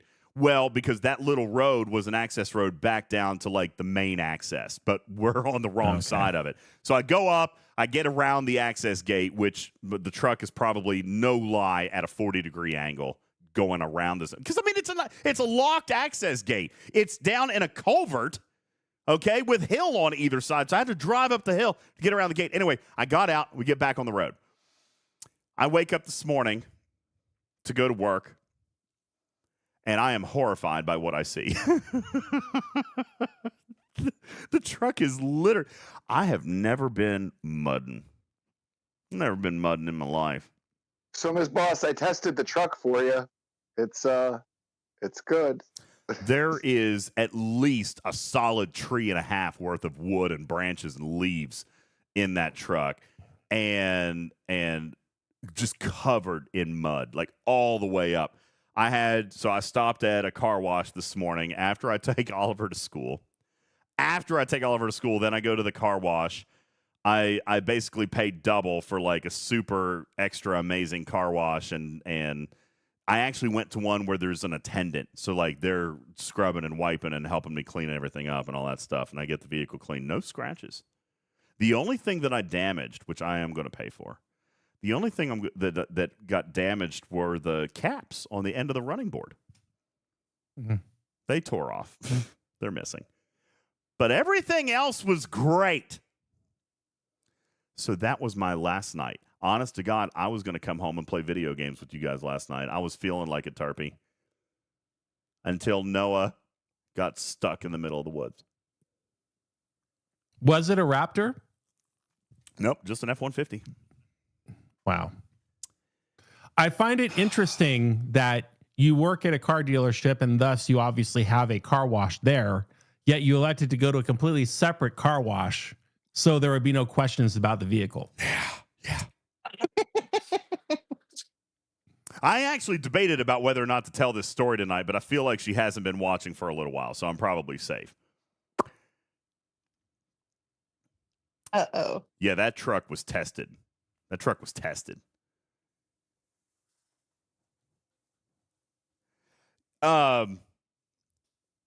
that was a stressful day. Now that we are 1 hour. I gotta tell you, that was an entertaining story. I was on the edge of my seat the whole time. I think I foobought this. Your reaction when I said there was a right of way, you're like, no. No, I know exactly where that's going. That is not a road. That is a mountainside. They clear the path for, like the heavy machinery and the cats to go in there and put the poles in the ground the one time. Nobody ever goes back there. Yeah. I thought it was. It's not a road. Not a road. Well, I thought it was a path. Although great minds think alike, I'm happy that you told that story, because when I first moved to Florida, I moved to a brand new apartment complex, and it's on this really weird part of town with this really busy street, and you can only turn right, but I need to go left, and it's like an extra 10 minutes to get where I'm going just because I can't turn left. I have to turn right. And I had the same thing. I live right up against this pond, and there's that same road with those same power lines going through. So, that dead ends at that freeway off-ramp that I want to get to. Mm-hmm. And so, I bet you that the Mercedes can make that. I bet you can make it. Now, my girlfriend never let me try, but as I was moving out, There was nobody to stop here we me. are now. I actually did pull off. I pulled off I was on the freeway and I pulled off where that access road would have made it out to the freeway. And there were not one fence, but there were 3 fences, the middle one with barbed wire and several locks. So I was like, well, thank God, at least I wasn't that stupid to think that was an actual road and try to get out through the road. It's not a road. And now look at you. You nearly fell off the edge of a cliff. Precipice is the proper word. By the way, Precipice. By the way, we did take some excellent video. I bet you did. We did. And I'm going to get it together. I am hopefully Saturday. I'm going to show you some stuff. Obviously, I got to scrub through it, but Saturday I plan on showing you some of this. Okay. And you were just one more bad decision away from that being a found footage movie. So, and Alicia, there you go. That is my apology to my children.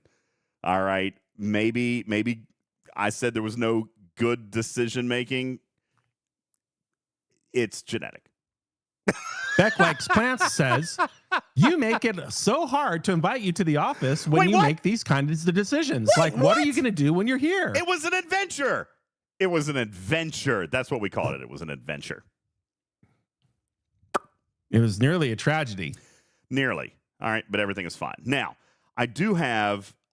Yeah, show us. Well, so that was going to be my next question, Shorts. Was it actually illegal for me to be on that property? It's not actually illegal. Oh yeah, you're on state property trespassing the entire time. State property is public property, though, right?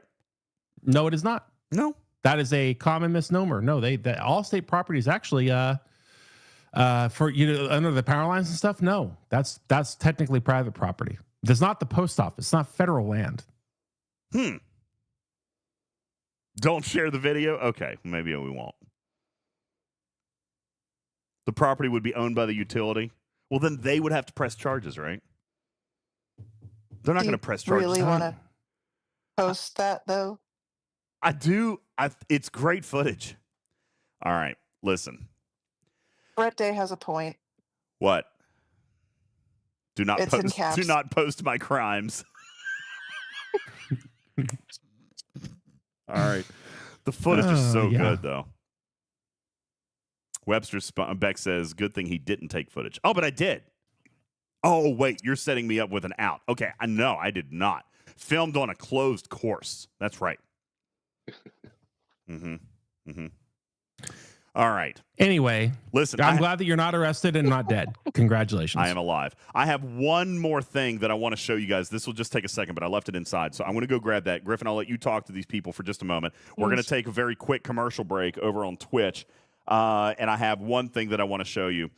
As a result of my recent doxing, one of you made a bad decision. Not that I have any room to judge about bad decisions, but I'll tell you. You said it. Not that I have any room to judge about bad decisions, but one of you made a bad decision. I'm going to share. Beck, you don't want to leave for this because you're now an accessory. We're going to take a very quick break. When we come back, the last little bit of story. And thank you guys for the opportunity for me to relieve my soul here a little bit tonight. It's been a very, very hard month. So thank you guys for being my community. Thank you for sticking with me. We do have art content that's coming up, and I'll reward you with all kinds of leaks. That's coming up on the other side of the break. I'm going to press this button, and we'll be right back, right after these words on Talking Trek Live, Star Trek Fleet Command's official podcast. We'll be right back. Oh, my.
welcome back, everybody.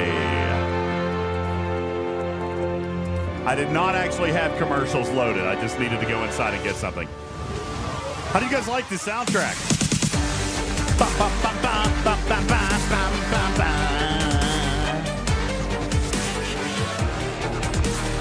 What is happening? You guys started a hype there's train? a hype train, right? They started Okay, a hype good. train while Now we you were know. gone? Oh, Griffin is not back Yeah. yet. All right, I'll keep an eye on It Griffin. was right when you left. All right. Well, we do have STFC to get to tonight. And thank you guys for the hype train. Already in a level 3 hype train. That's incredible. Thank you, Domo, for the hydrate. Lost in, Skyquake, Engineering, Shattered Fox, wham, wham, wham, wham, wham. Thank you. Goodness gracious, what's I thought happening? you were Bam Bam's cousin there for a second. Engineering, thank you for the 5 gifted. Papa Smurf for the 100 bits. Q, Danny, Tarpy, Purple Mama, Outlawed Future. Thank you guys. Lost in dropping another 10 gifted. Lost Soul with the 15-month Prime. Thank you guys so very much. Cruzito said, any STFC tonight? Yes, we're going to start right now. A couple of you guys know that a week or two, maybe 2 weeks ago, I accidentally doxed myself on screen. As a matter of fact, I made an attempt to cover it up by bringing down the replay and putting up blur screens. Tarpy, you remember seeing that? Everybody kind of laughed about how amateur it was. Obviously, I'm a great video editor because there was a square right in the middle of the screen that was obviously accidental. That one wasn't supposed to be there. But I did pretty good at like covering up my shirt. And because I wore a work shirt, had a logo. All right. Yeah. No. Well, here's the thing, Benny Hill. Like, that is an appropriate blur. Okay. But in that video, there was also a random blur, like right in the middle of the screen on accident. I didn't even know it was there. Okay. However, one of you who was watching the live decided that you were going to embarrass me by sending a fax to my place of employment. No way. Mm-hmm. Heard about I would this. argue that you embarrassed yourself by putting the shirt on the stream, but Well, there's that. I got a fax at work. The fax. Those still exist? That's what I'm most shocked about. Yeah. Who uses fax? Apparently, Rebecca Plants uses the fax because this is what I receive. An invoice. What? I received an invoice to UltimatDJz on some mountain in Virginia for Project Mayflower that includes an invoice for packs purchased for an unlock of a Mayflower on European 404 and then 9 more upgrade packs for a grand total of $990 invoice to my charge account.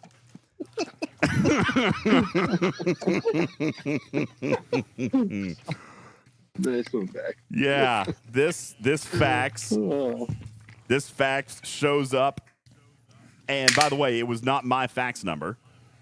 So it was delivered to me by somebody else in the office. So thank you. how do they find you? Well, some people know who I am, sadly. All right. Yeah. Nice job. Nice job there, Rebecca Plants. Thank you for my invoice. Okay.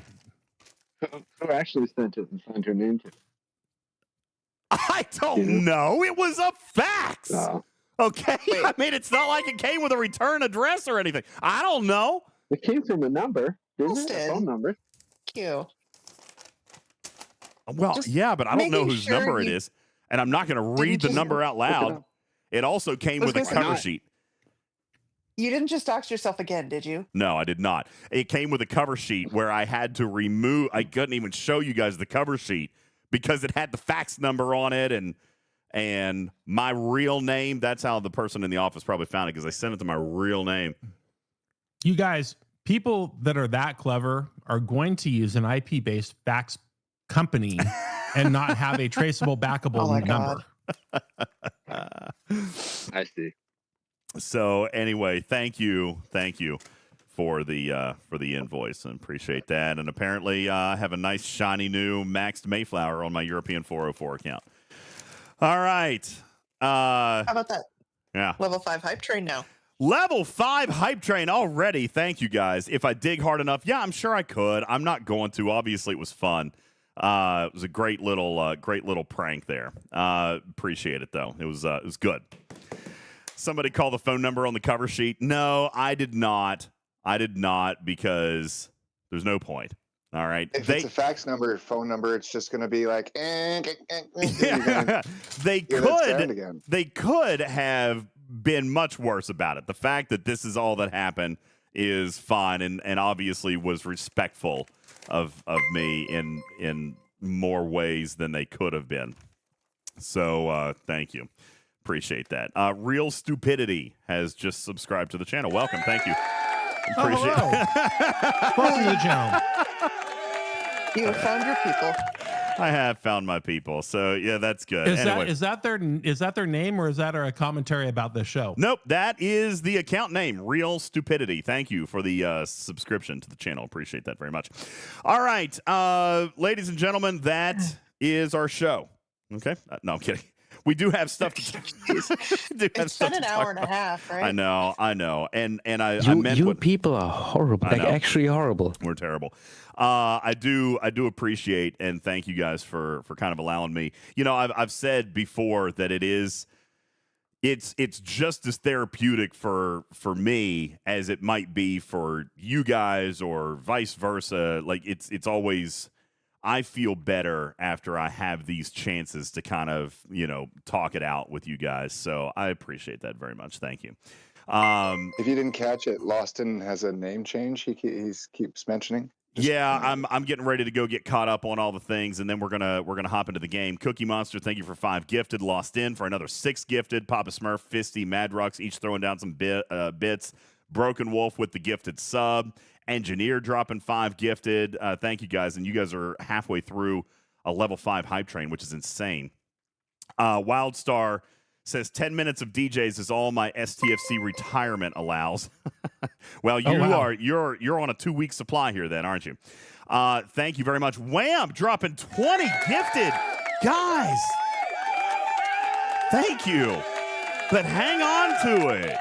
Like Saturday, there's gonna be some stuff involved. All right, I'm just saying. Saturday, you might want to see Griffin stuff 3 pickles at once into his mouth. I don't know. I don't know that that'll happen. Oh I'm just saying it might happen. Okay. You never know. They can pay more then as well. That's true. I'm calling out sick that hour. You never know. Griffin might have to shove 3 pickles in his mouth. Then there will be memes of both of us doing it. Okay. Yep. He pulls a loophole and pulls out those sliced pickles like a champ. And he's like, 3 pickles. This is easy. Yeah. Well, we'll see. Thank you guys very much. Level 7 hype train underway. Lost In has asked for a name change. I will do that. The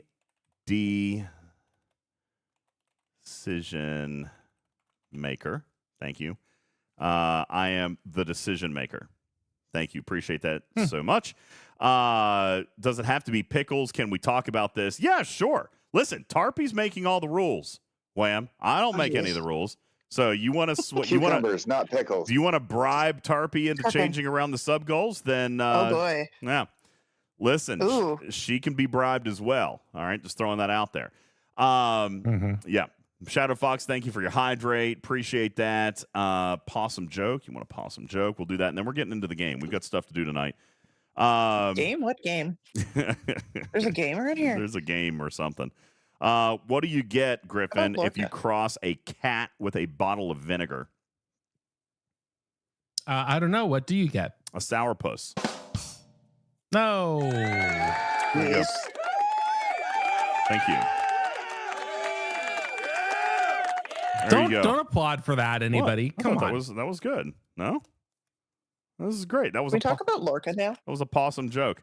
What, the Lorca skill points that everybody should be buying with their hundreds of thousands of event store loot? Yeah, sure, we can talk about that. Thank you, Wham, for your channel point redeems for the possum joke and your hydrate. Thank you. Appreciate that very much. All right, guys. Well, we are within 72 hours of the end of our arc. Section 31, Part 2. I have had a busy couple of days. Weeks. Month-ish. But what I have played has gone really, really well. I am going to be very, very open and honest.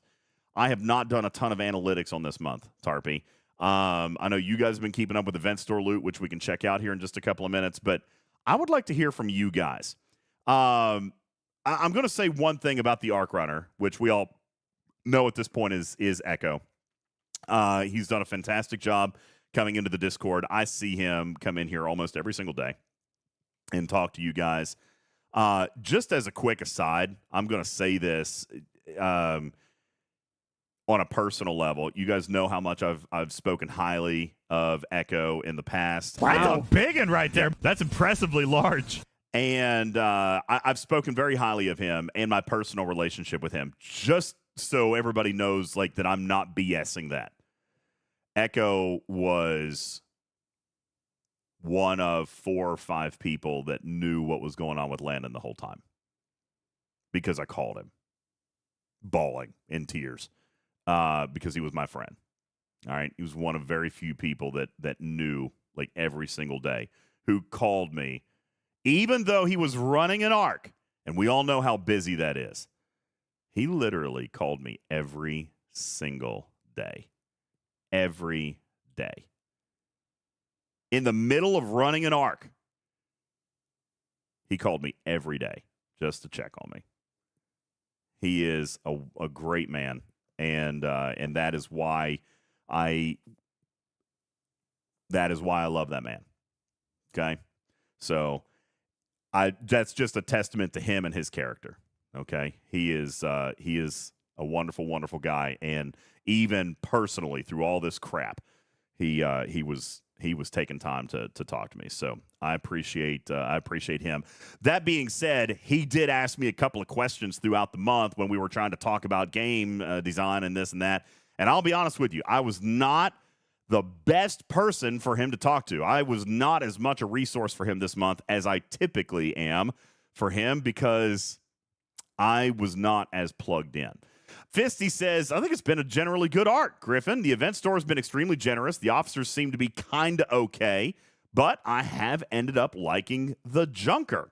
Now, do keep in mind what Echo has going for him, what he's working on. He didn't design the Junker, but he is designed for, he is tasked with presenting the Junker, Griffin, right? Like he presents the arc, the events, the packs, that stuff, it's his job to then sell the product that's been built and given to him, right?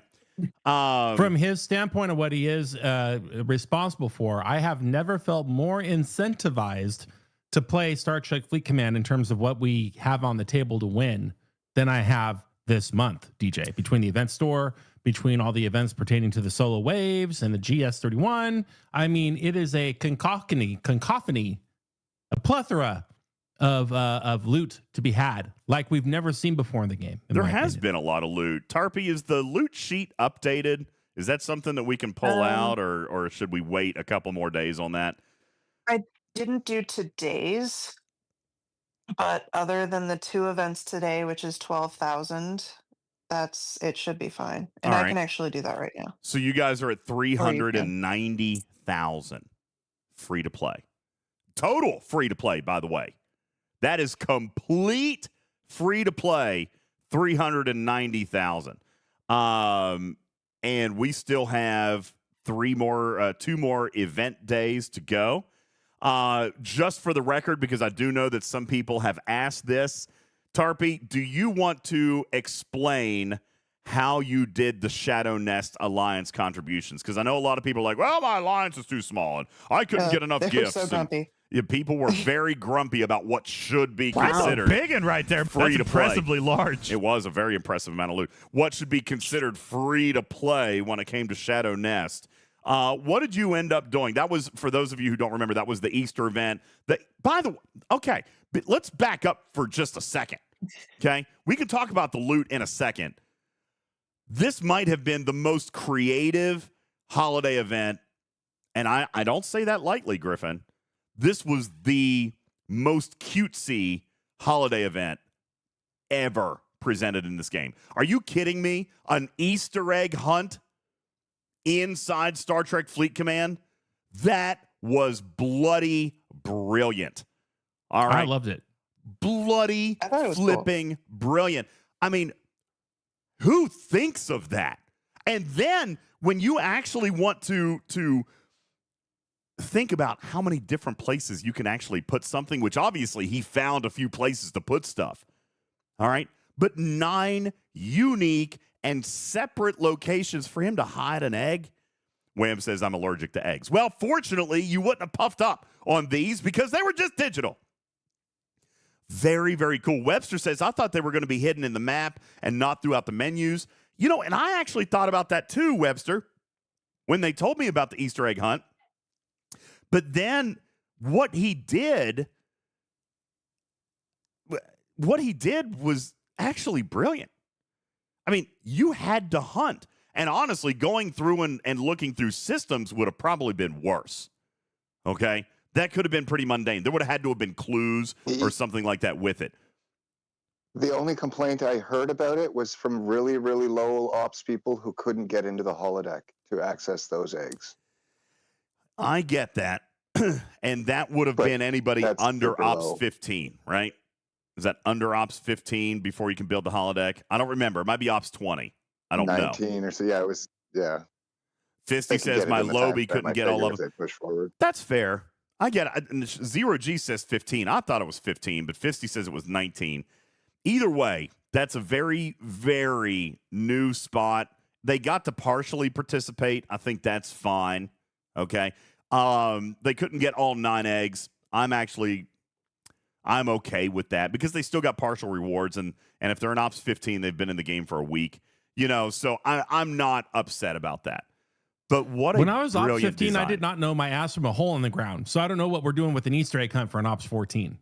Well, yeah. Well, I mean, it could have been, whatever. Gives them an option to look around all the interface and search for stuff and be like, oh, I didn't even know this clicker was here. What's in here? Oh, there's an egg in here. It was cool.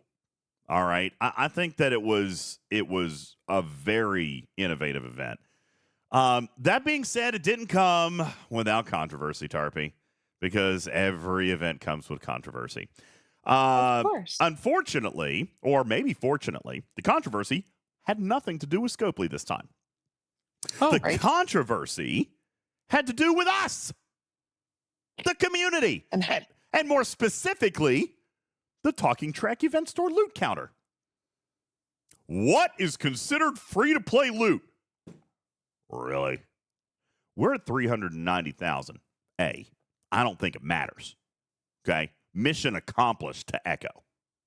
All right? But, Tarpy, that did not mean that we didn't have to come up with a formula.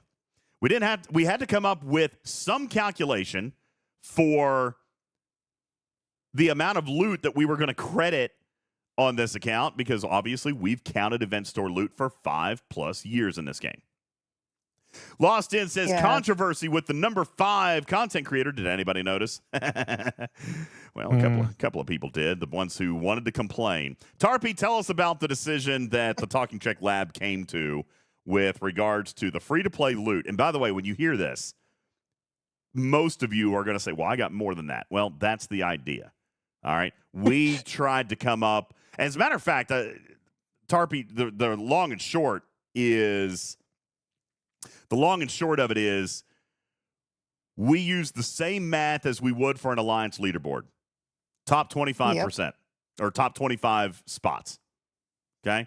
Which some people are going to say, well, that's not really super fair. except 90% of the player base fall within the top 25 alliances on each server. Okay? Yep. So we feel like that's a fair number. Tarpy, what did you come up with? So Jules and I came up with basically the same number within 5% through two different ways.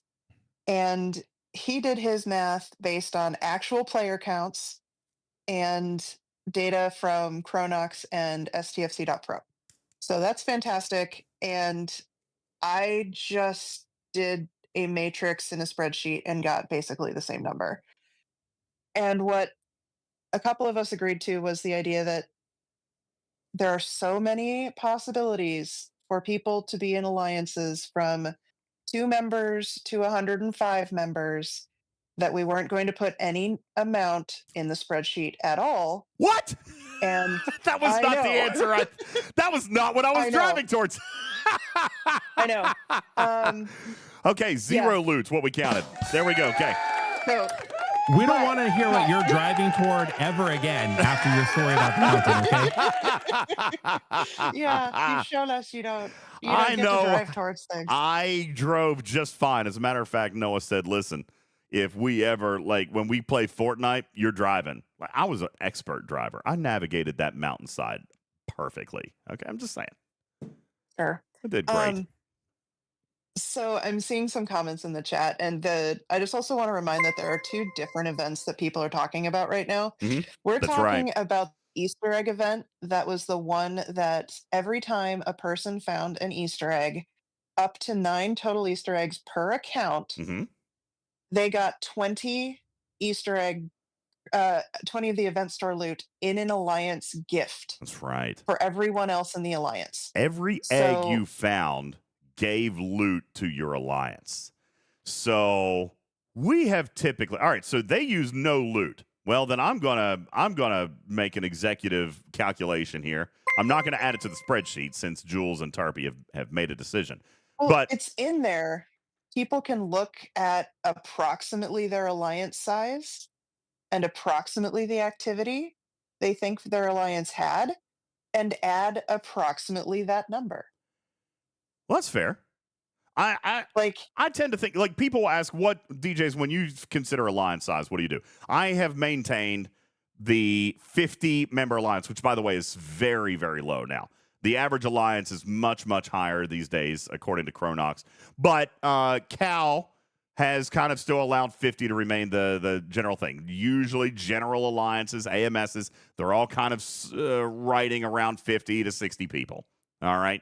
Ice Wolf says there's no math necessary. 105 people at 75% activity is a poop load of credits. Cha-ching. Agreed. yeah. Silvertep says my alliance only has 49 and not all active. Well, then you got less than the average. Do keep in mind what an average is. There's going to be some above and some below. All right. The good news is the 390,000 loot that I just read you apparently doesn't include any of that at all. I would say that you should count on a 60-member alliance at 75% participation. That's 45 players. At 75% participation, we'll call that 6 eggs times 6 times 20. That should have been good for ballpark 6,000 more loot. Yeah. So it's like one event, one SMS a different day. If you had approximately average alliance contributions. So that was the other reason I wasn't freaking out over the amount that we added, because it didn't seem like a huge number. Mm-hmm.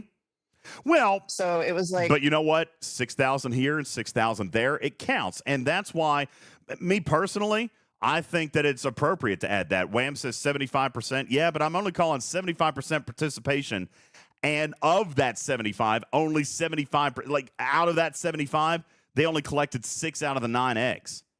You know what I'm saying? So, like, I think I'm being very, very conservative with the number of actives. The thing is that the number of people who participate, the bigger your alliance, the more active your alliance. This came in and supported kind of an alliance tournament kind of perspective, where the more you've got and the more active you are, the better you're going to be, which is how an alliance event should be.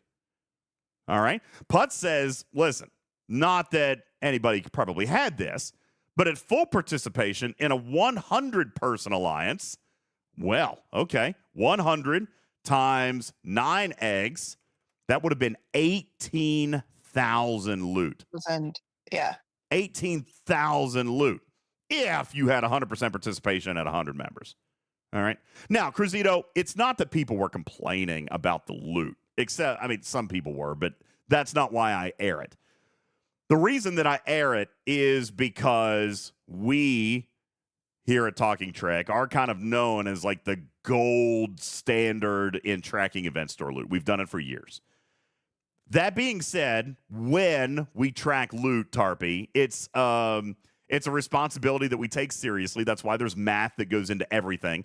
Because, listen, we are the standard when it comes to event store loot comparison. And if Scopely is falling short, that's right, Vic. Scopely probably doesn't like the fact that we track it, but we do.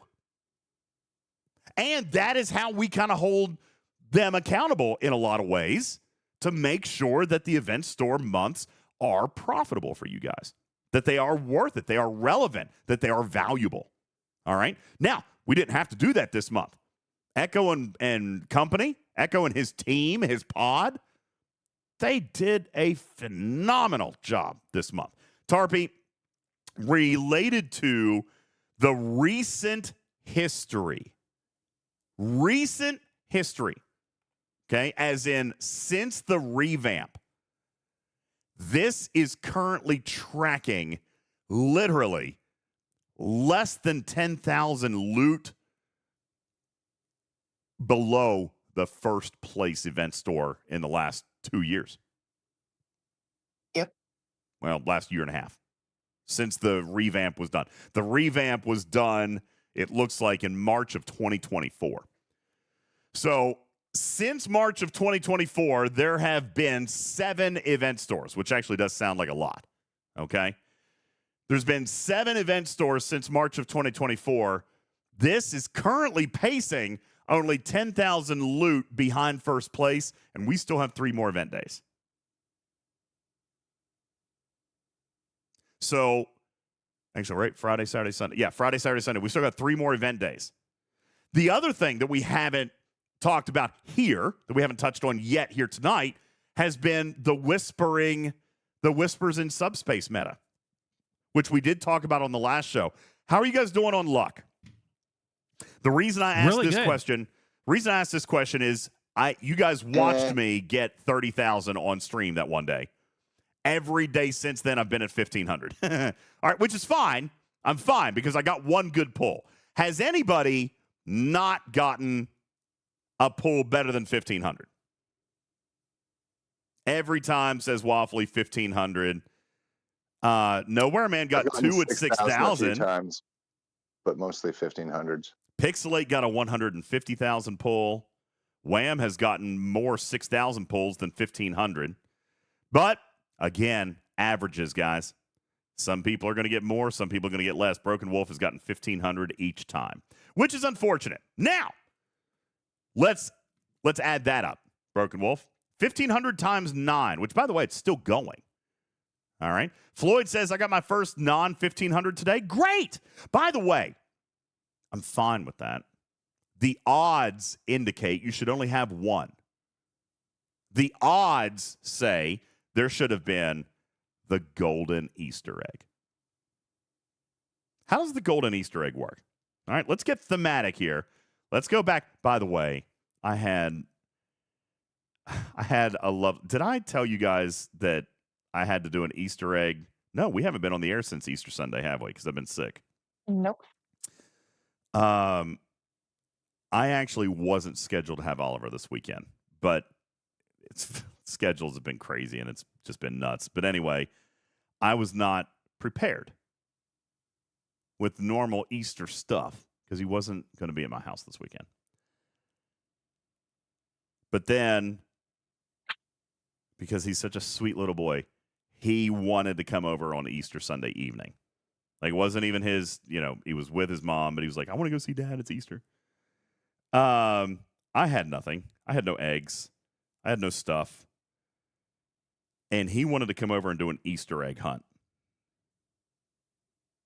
So I was in trouble. And I had no plastic Easter eggs to do the hunt. Now, the reason that I bring this up is because, to me, maybe this is normal. Maybe I take it for granted. I can tell you that this is kind of how this event was designed. Okay? The event was designed in which there are your Easter eggs that are filled with a piece of chocolate, or they've got a quarter in them.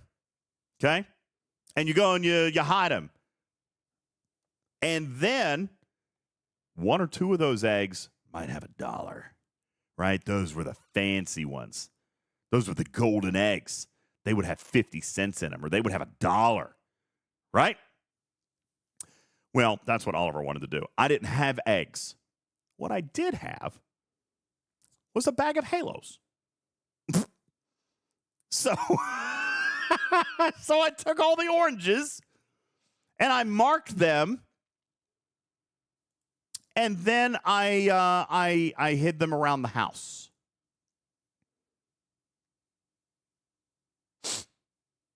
Oh, yeah, Ice Wolf. Now, Doss says that's ghetto. Let me tell you something. I consider it to be cheaper than what you guys did with real eggs. I mean, oranges are cheaper than eggs these days. All right? Thank you, Pixelate. Creative AF. Okay? Yeah, that's right. Wildly creative. Yes. Thank you. Yeah, I went and I hid oranges around the house. Look, there's one down here. Look at that. And then I stuck one in the bird feeder up here. Okay? Yeah, I hid oranges. And then Oliver had an Easter orange hunt. And he loved it. He loved it. I took video of that, too. I might share that with you this weekend. Had a blast. He's never hunted oranges before, Dad. That was really cool. Then we ate them afterwards. Thank you. Yeah, brushing the dirt off my shoulder. Anyway, the point is, all of these oranges were 25 cents or 50 cents. But there was one orange that was really hard to find. It had $5 on it. That was the golden egg. In the attic, didn't you? Huh? Or in the vent. I definitely or in the vent. I definitely hit it out of his line of sight. It had to be a challenge, okay? I mean, that was the golden egg. Now, what you have with Whispers in Subspace is something very similar. If you look at the odds, you had a 77% chance to get the low amount of loot. It was going to be the small, right? Everybody was going to get the small almost every single day, but mathematically, everybody should get one non-1500 pull. Mathematically. Odds, okay? Not everybody will. Before anybody says that, not everybody will, because that's the law of averages. So if you're the person that doesn't, I'm sorry. Okay? Look, you can blame Powell. A Powell's in the chat says, I only got 1,500 2 times. Everything else has been high. You can blame him for you not getting anything higher. He's got all the RNG. Okay? There you go. But that was the design intent, was out of these 9 pulls, they were all going to be 1,500 except for one lucky golden egg. Happy Easter. All right? Some of you guys haven't gotten it yet. And some of you guys did. Bender says, you know what? I've gotten all 1,500s except for one 6,000 pull. Kaviji said, I got 2 6,000 pulls. The rest have been 1,500. Great. That's kind of the idea. Mishap says, I got 130,000, 1,500. The rest have been 6K. Good Lord. You jump over into the group with A. Powell. Mimi got a 120,000 pull and says, I can't complain about the rest. Yeah, no, you can't. Now, Cruzito asked the golden question. It's free. Why are folks complaining? Because people complain about everything. Because Griffin got something I didn't. Rabble, rabble, rabble. Are you just stirring the pot there, Griffin, or did you actually hit that happened. That's the real thing. Wow. I'm having the best event store of my life. That's smoking. All right. Yeah, complaining is also free. I get it. Now, The reason that we bring that up is because we're talking about that meta. All right. And what we did is we figured it for the minimum because that is the guarantee. 18,000 loot. That's what you were guaranteed. Now, for those of you who have gotten all 1,500 pulls, still ended up being 18,000 loot. Now, it And might... there's 3 days left. Yeah, you still have time. You do still have time. All right. Now, I do want to point out that even though you say, oh, it was only 1,500 each day, if you kept up with your clock, it's still 18,000. That's why I come back a minute ago, Tarpy, and say, hey, well, 6 is 6 is 6. 6,000 loot is 6,000 more loot. And there's a lot of places where this happens. 18,000 loot was the guaranteed minimum. Is that a small amount of loot? No. Not when and you that's before the meta. That's before the That meta. doesn't even take all the meta. That takes 9 out of 12 pulls. That's right. 9 out of 12 pulls. The meta also supplying 24, which means that entire event guaranteed you 42,000 loot. Is that small? No. No. And by the way, the guarantee at 42,000 loot, some people in chat right here have won over 100,000 loot off of it. All right. So I point out that as being a good design. I like the design. It was rewarding. It was little effort. It drove engagement. It drove daily logins. And it only required 75% participation, if you want to call it that. 75% claims. 75% daily login. Riskbreaker says 13 if you run the clock. We did not count that. To be fair, Riskbreaker, yes, you're correct. You guys could have min-maxed it and pulled 13. We only counted 12. Okay? And it was free. Required no effort, no resources, no exchange, no materials.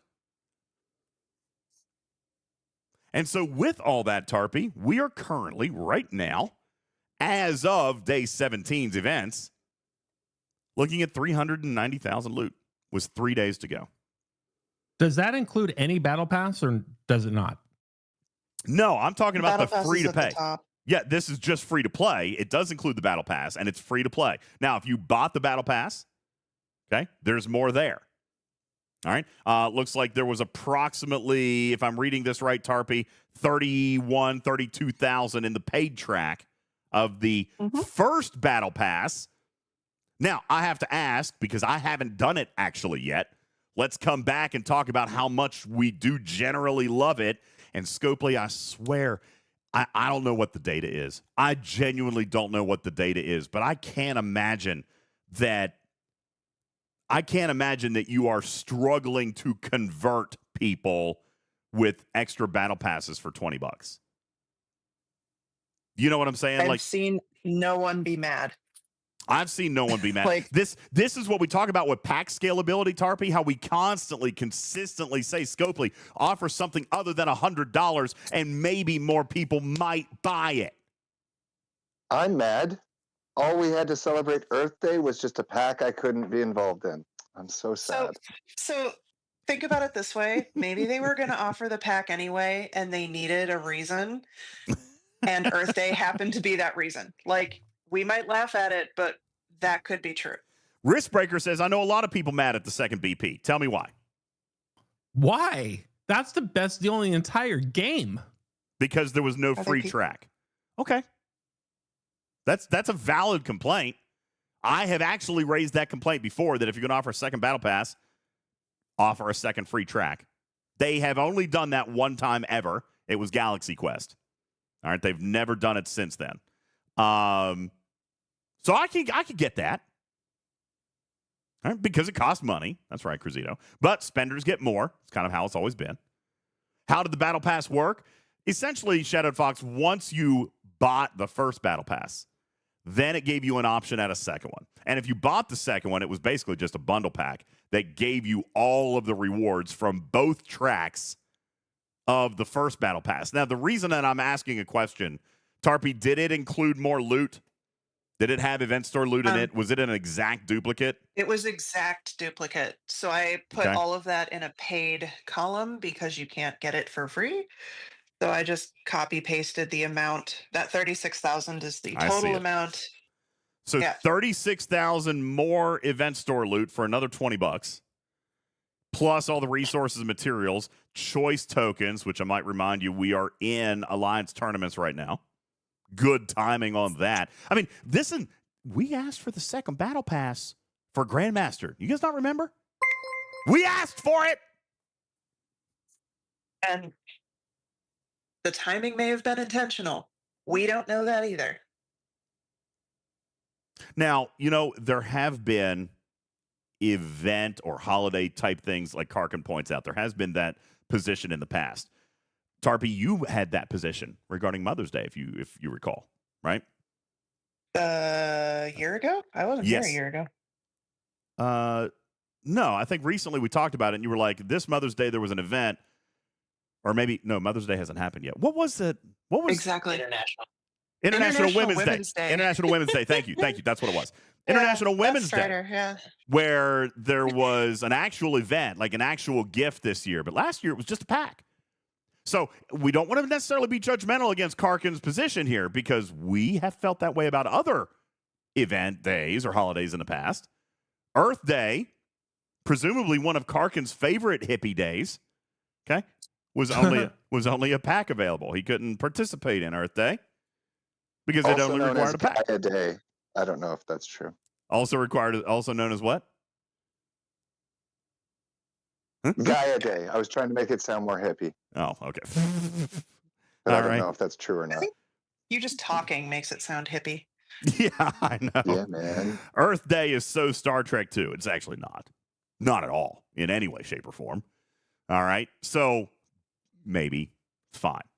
I agree, Riskbreaker, not a huge deal, but I understand the sentiment of some people. And our job as representatives of the community is to represent that particular perspective to those decision makers. It's not one that I personally agree with. I think I personally think that the more microtransactions that you offer, the better off you're going to be. The more you're going to make off of people. I can't tell you how many times, Griffin, we've said this for years and years and years, that it is easier for somebody to buy 5 $20 packs in a month than it is for them to buy one $100 pack.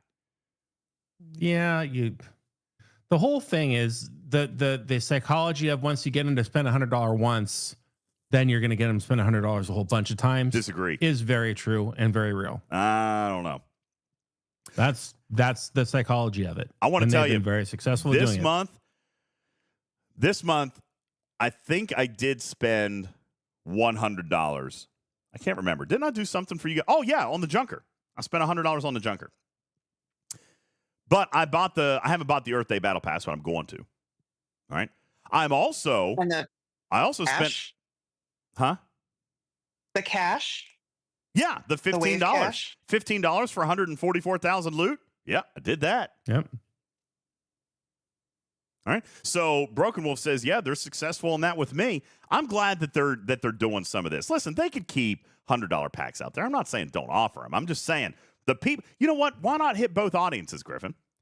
Which, by the way, they're doing. They're starting to do, and that's why I praise it. All right? You've got the $100 packs out there for the people who are going to do it, right, Riskbreaker? Once you start, it's easier to continue. That's fine. But what about the light spend, the low spend players who don't? The $15 pack for 144,000 event store loot this month, I'm telling you, if you're not a spender, I don't know that there's ever been a better temptation than that pack. And if you didn't spend on it, then that's fine. Good for you for sticking to your scruples. But that pack had value. Pack had value. Comparatively. All right? So you take a look at what they've done monetization-wise. Thank you, Thad, for the resub. You take a look at what they've done monetization-wise with a couple of these micro packs this month. That's also really good. And that has, in turn, transitioned to all of this loot that is being thrown out there. Mm-hmm. Okay? And we still have 3 days. Now, I am going to say this, and I'm going to message Echo about this tomorrow. I think he's going to end up doing it, Tarby. I think he's going to end up making it. But I'm going to send him a quick little note and just be like, hey, listen, just as an FYI aside, you're only about 12,000 loot away from being the best event store of the last 2 years since the event store redesign. And again, it's always important. It's like a world record with an asterisk, Griffin. It's always very important for us to note that we cannot expect him to get to 650,000 loot because the event store structure has changed. It changed in March of 2024. The previous event store, December of 2023 and back, had a different structure. Go ahead, Tarpy. Mm-hmm. How much did you say he was off from what our numbers are? 12,000? I think he needs 12,000 more. You're currently showing So- 15,000, but again, you're not counting anything on the Alliance The eggs. next 2 days. Yeah, so the Alliance eggs, you said if you had about 75 people do full-ish participation, that's I said- about 12,000? No. I said 75 people at 75%. That's what I just said. At 75% eggs. So that was only 6 eggs. So at 75 people times 75% is 56 people times 6 eggs About times 20. 9,000. 6,700 loot. Okay, And so that's why I said 6. If you just counted it as 6, which is super ultra low conservative, then 6,000 I think is a fair number. And I think Jules would agree. Okay. All right. So somewhere between 6 and 12,000, depending on the size of your alliance, just for the thing that I literally didn't put in there at all. So he could be there. It's just I just didn't want to count any alliance size. Well, yeah. Small or If large. you're going to reach out to him, maybe just tell him he's about 25,000 short. No, I'm not going to go. 100,000 short. Hey, Not you that need he's another listening. 300,000 to make it. No, he knows what he's doing, guys. Yeah. This is very apparent. The design is obvious. He has and by the way, his use of metas, his use of alliance participation and guarantee, he knew. Amazing. He knew coming into this month how we were going to track this. I wonder why. I wonder how Echo possibly knew how Talking Trek was going to count his loot. Could it be that he's worked with us for years? Could it be that he has taken the feedback? Could it be that he knows the community and knows how we track and knows what we expect? EcoBoost Engine is now a seasoned professional. There's no doubt about it. He's in his element, man. He's absolutely in the zone. So the fact that the asterisk in the history books here gives him an opportunity for Event Store Warehouse version 2. I'm doing finger air quotes for the podcast audience. Warehouse Event Store version 2. He could be the best of all time. Yeah, I'm going to dangle that carrot. He might already be there, Tarpy, but you know what? You throw another 6 to 12 on it, and he's there. Guaranteed. I guarantee that he already knows what the time is, bet and he he's already does. exceeded that. I bet he does. I bet he does. This math is too intentional. Fisty has one of the most sincere compliments, and I'm going to read this because it's true. I remember when Echo first started as community manager, he was so green. He absolutely gets it now, gets us now, and is incredibly player need focused. It's absolutely accurate. Absolutely perfect. This from the design, and I do see this in the chat. Technical issues, says Cruzito. A couple of you guys have mentioned implementation, and that's going to happen. We'll talk about that in just a moment. But from the design perspective, the intent, which I am normally not one to give a pass on intent. You guys know. Intent is ruined by implementation. All right? The intent can be ruined by implementation. I'm not dismissing that opinion in any way, shape, or form.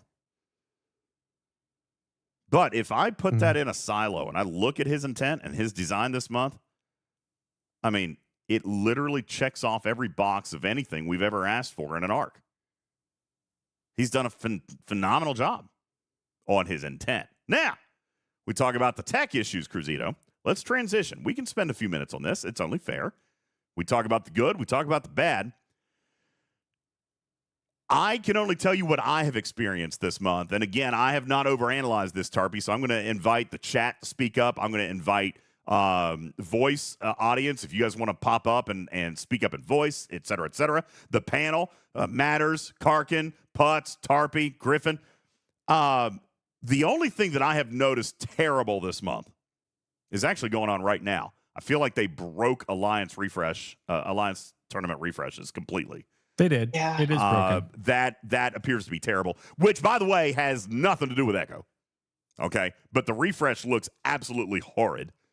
The one thing that I did not like about his event design, which I told you guys before the arc ever launched, okay, was the targeting and the objectives for what we're going to call the Omega events, okay? Oh, yeah. I still think that was not appropriate. I know retrieving will die on that hill. I'm with you. I think that the targeting there was not correct. But I asked him about that before the arc started, and at least he gave us an honest answer. He said, I hear what you're saying, DJ. I am not changing it. We knew on day one. We knew on day one that he wasn't changing it. At least he was honest about it. Okay? I don't agree with that decision, but at least he told us right up front, this is my call. This is what it's going to be.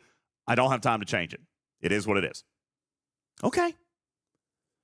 Don't like that, but you know what? I respect it. We were just talking at the beginning of the show about choices, right? That was his choice. I don't agree with it, but I support his decision and his right to make that decision as an arc runner.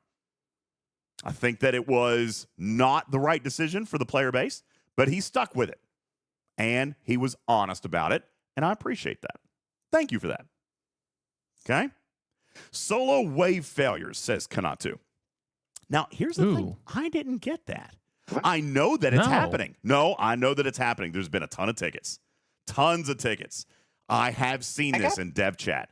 They'll start one. Oh, it crashes. And it'll crash out. You can't get back in. All right. That sucks. Yeah. No, it's happened. I've seen tons of tickets. All right. I got 2 ciphers back for 1 wave. Regular waves forever.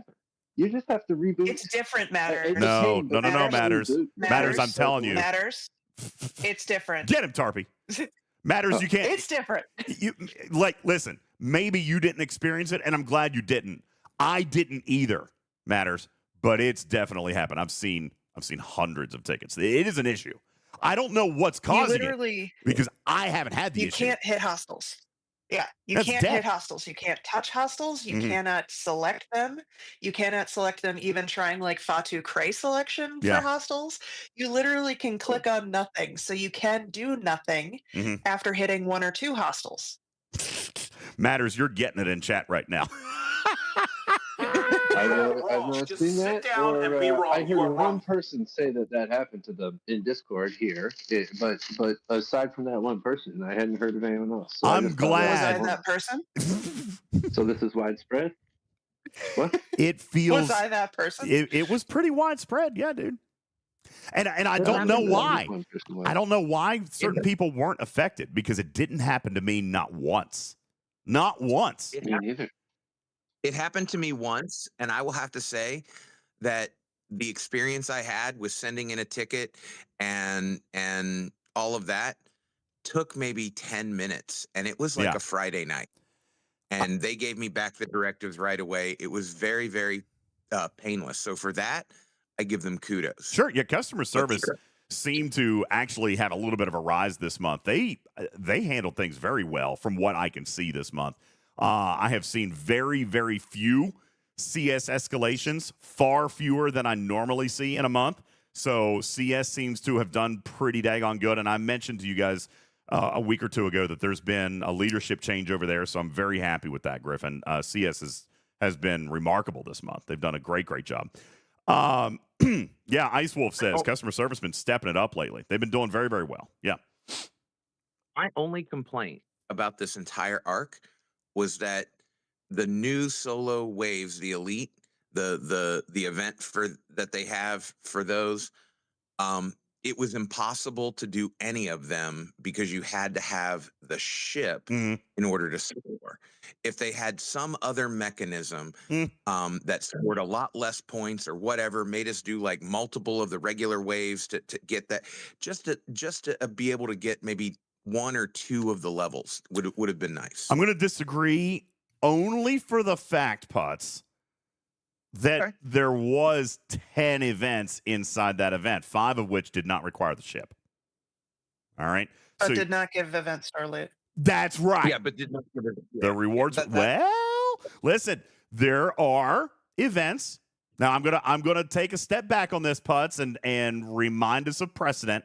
There are always, every single month that there's a new ship, events that come out that pay more for early adoption of the ship. And even in event store months, we've seen this many, many times. Just building the ship will give you 60,000 loot.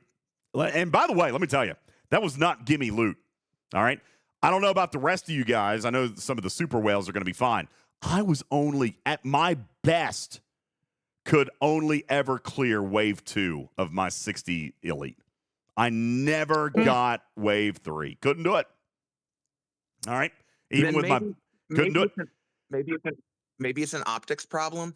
Maybe they should have put those events in the folder that was marked S31 events, right? With all the other things that had to be, all the other events in there. You couldn't do it without the ship. Maybe it was an optics problem for me. I don't know. Well, I am much more, okay, I'm going to tell you this too. Echo and I had a very funny conversation here about a week and a half ago. Tarpy, you remember when I came on the show and said, that's it, I've officially had it with the term heroic. Like I've told you guys, I am done with the word heroic. I don't ever want to hear it again. If somebody wants to argue with me about something heroic, I'm immediately shutting it down. I'm not talking about it anymore. I am not talking about it anymore. You guys have latched onto this. I liked it in the beginning when it was a guide. But now you guys are holding on to it like it is freaking biblical. And you're expecting, I disagree with what the community has evolved to when it comes to naming mechanics. That being said, I did tell Echo this month that I told him about this. I even gave him a clip where I came in here and I was fussing at you guys about the word heroic. There is actually some conversation about this going on in Culver City. The team felt that heroic tags or labels were expectations by the community, which they were. They were. But now you guys are roasting them unnecessarily over the naming mechanics of an event that is clearly an event that requires a ship, for example. So I told them, I said, listen, if you guys decided to abandon the word heroic, I would support it. I would. And you guys are not changing my mind on that because it's one of those things too, where, as long as they put non-heroic on the other events. Oh, stop. No, see, that's it. I don't want any naming mechanics on any of it. I want players to use your brains and look at an event and decide what you can do and what you can't do. That's what I want. That's too hard. No. That's way too hard. Don't care. That's what I want. What if it involves reading the event description? Oh, God forbid, Tarpy. Why would you bring up such a terrible subject matter? You can't do that. It just says retrieving. Retrieving, he did it again. Listen, I have officially made my pitch to Scopely, and they're actually considering it. I think people are scared of it, and I'm like, listen, you'll have my full support. I understand people are going to complain about it, but you know what? It's time. Rip that Band-Aid off, okay?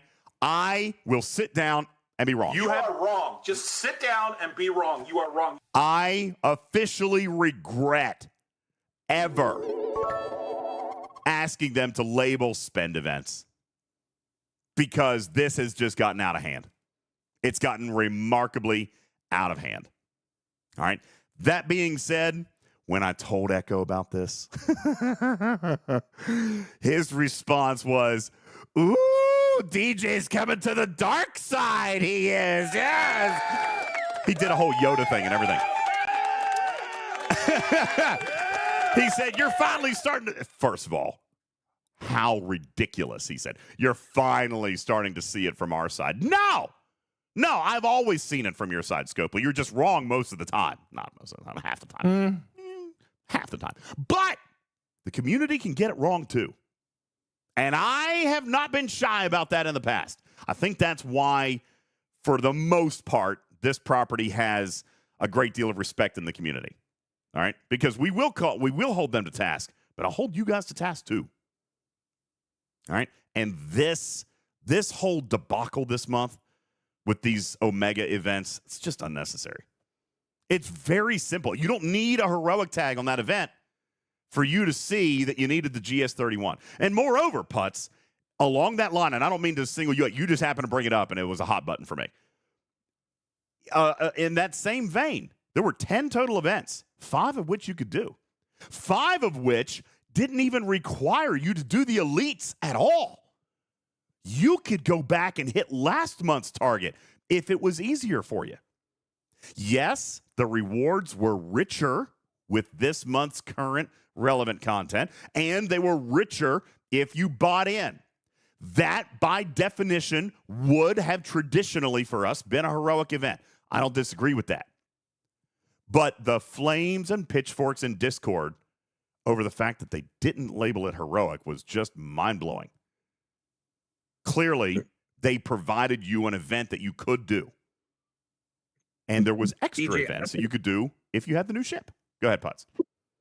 I'm with you on the labeling. I mean, that people get their panties in such a bunch on what it's labeled, whatever. But I tend to look at it again from, I harken back to Bubba, and he always said that it should be pay to go faster and to get things done faster, not pay to play. That's always been his motto. So was it pay to play? Well, it was for those 5 events, right? But those weren't in an individual 5 events. I would argue, Putz, and I don't mean to interrupt, but I'm going to give you a counterpoint, then you can come back. My counterpoint to that is I like the shift in event design. No, I don't care about pay to complete Lost In. I actually like the shift in their design where in almost every event this month, or series of events, however you want to call it, event card doesn't mean in an individual event. As Putz is pointing out, I consider those 10 events as one event, of which partial completion was possible for anybody. And to finish was the elite, was the spend. And by the way, I spent and still couldn't complete it, mind you. All right. The ones with the event store currency required the ship. Okay. So okay, if they would have tweaked it just slightly, putting in less event store loot in the old ones, the 5 that we could complete, but still giving us some event store loot, right? Or taking those 5 that required the ship and putting them in the other bucket that says this is the ship events, right? Which they have another tab for, right? Either of those 2 little tweaks, and I don't think I have any room to complain at all. Do we have room to complain at all anyway if he delivers the most loot of any event store in the last 2 years? No, not necessarily. No, we don't. And this is what I'm saying. We're getting hung up on the minutia. We're getting hung up on a tiny detail, which is a naming mechanic. All right? And like you said, this one little adjustment to put some loot. He didn't need to put some loot in there. He's already delivered the most amount of loot in the last 2 years. Now, sure, Dragon Keeper, it's your right to complain. Does that make you right? No. No, as a matter of fact, I would argue you're absolutely dead wrong. Okay? He shifted where he put the loot. That doesn't mean you guys were short. As a matter of fact, he's delivered the most amount of loot in the last 2 years. So just because he gave it to you in a different event card doesn't mean that he should have put it in that event card. I would argue that the decisions he made ended up paying you guys more. Let me ask you this. For those of you who got to play in the Whispers in Subspace meta, for those of you who found the Easter eggs, would you have rather given those events up if you had had the Sigma events that paid loot? Obviously not, right? That doesn't make any damn sense. He gave you the better of the two scenarios. I am asking you guys to take a full picture here. And I think we're micromanaging an individual event, which is why, personally, I'm done with this heroic stuff. I have always, you know what? You quoted Bubba. I'm going to quote Bubba too. Every event should have partial completion possible for everybody with stretch milestones for the best. And he has said that before. As a matter of fact, that is a direct Bubba Joe quote. He has said that about other games. He said, listen, heroics don't exist in other games. And there are also games where partial rewards are available to all. There was no such thing as any paywalled event, ever. Because all of those events allowed some acquisition, but then spending would get you more. And no shorts, I'm not saying spending money equals the best, but I have always said that spending money should get you more, and we've never disagreed on that. If you buy a pack, you get more stuff than the free-to-play. I mean, that's simple. Battle Pass gets more stuff than the free-to-play. So I'm not going to disagree with that. However, I am going to point out, shorts, I'm a perfect example, all right, that spending didn't get me anymore. I still only cleared wave 2. All right? I still struggled with that. I, therefore, am happy that we had this other free-to-play accessible loot. And by the way, I'm always going to be happy on that, regardless of the spender's loot, because that's my job. That is my job as an advocate for you guys. The fact that Echo came in here and delivered north of 400,000 loot free to play with what, Tarpy? Hundreds of thousands more if you did spend on certain events? 200,000 more. I have a calculation for that. Or if you were lucky. Yeah, that's not even counting any luck. Yeah, absolutely. So it's if you bought the ship and you got through all of the waves with your ship, you got 270,000 more loot than anybody else. Yeah, I did. And I liked it. Oh, yeah, right, I did. right? All right. Well, there you go. Oh, that's great. Like, and that is one big rest of us are- unapologetic ka-ching, and I would do it again. Well, You know, that You have 2 $15 weeks. that $15 pack that like opened up like extra boxes or whatever and gave you a whole bunch of loot, I would say that like that's actually more valuable maybe than a $20 battle pass. depends on what you need. Resources and materials are still a dire need for a lot of people. But I would agree. I would agree that there was definitely a value proposition in that, Putz, that could have been more important to somebody than another battle pass, but not necessarily, because, I mean, resources and materials, that's still important to a lot of people. But it does depend. I'm not going to disagree.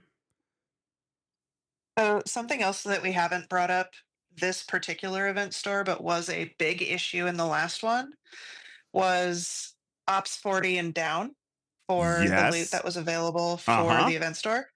And all of the metas that Echo did were for everybody who got a battle pass, right? So then all of the wave stuff, so legitimately the highlight of the month, the ship, the waves, cannot do that if you are below Ops 45.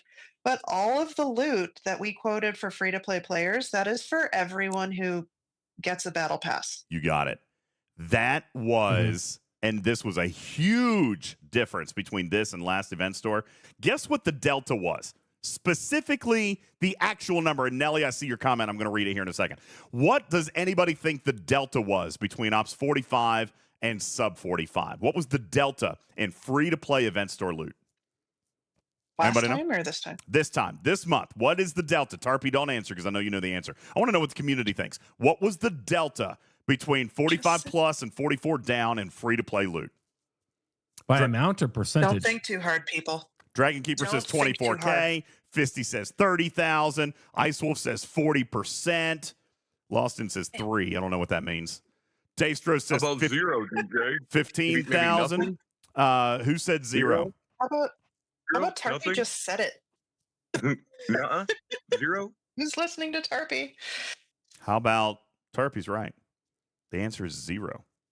No delta. Wow. As in, Ops 45 could free-to-play earn 415,860 loot.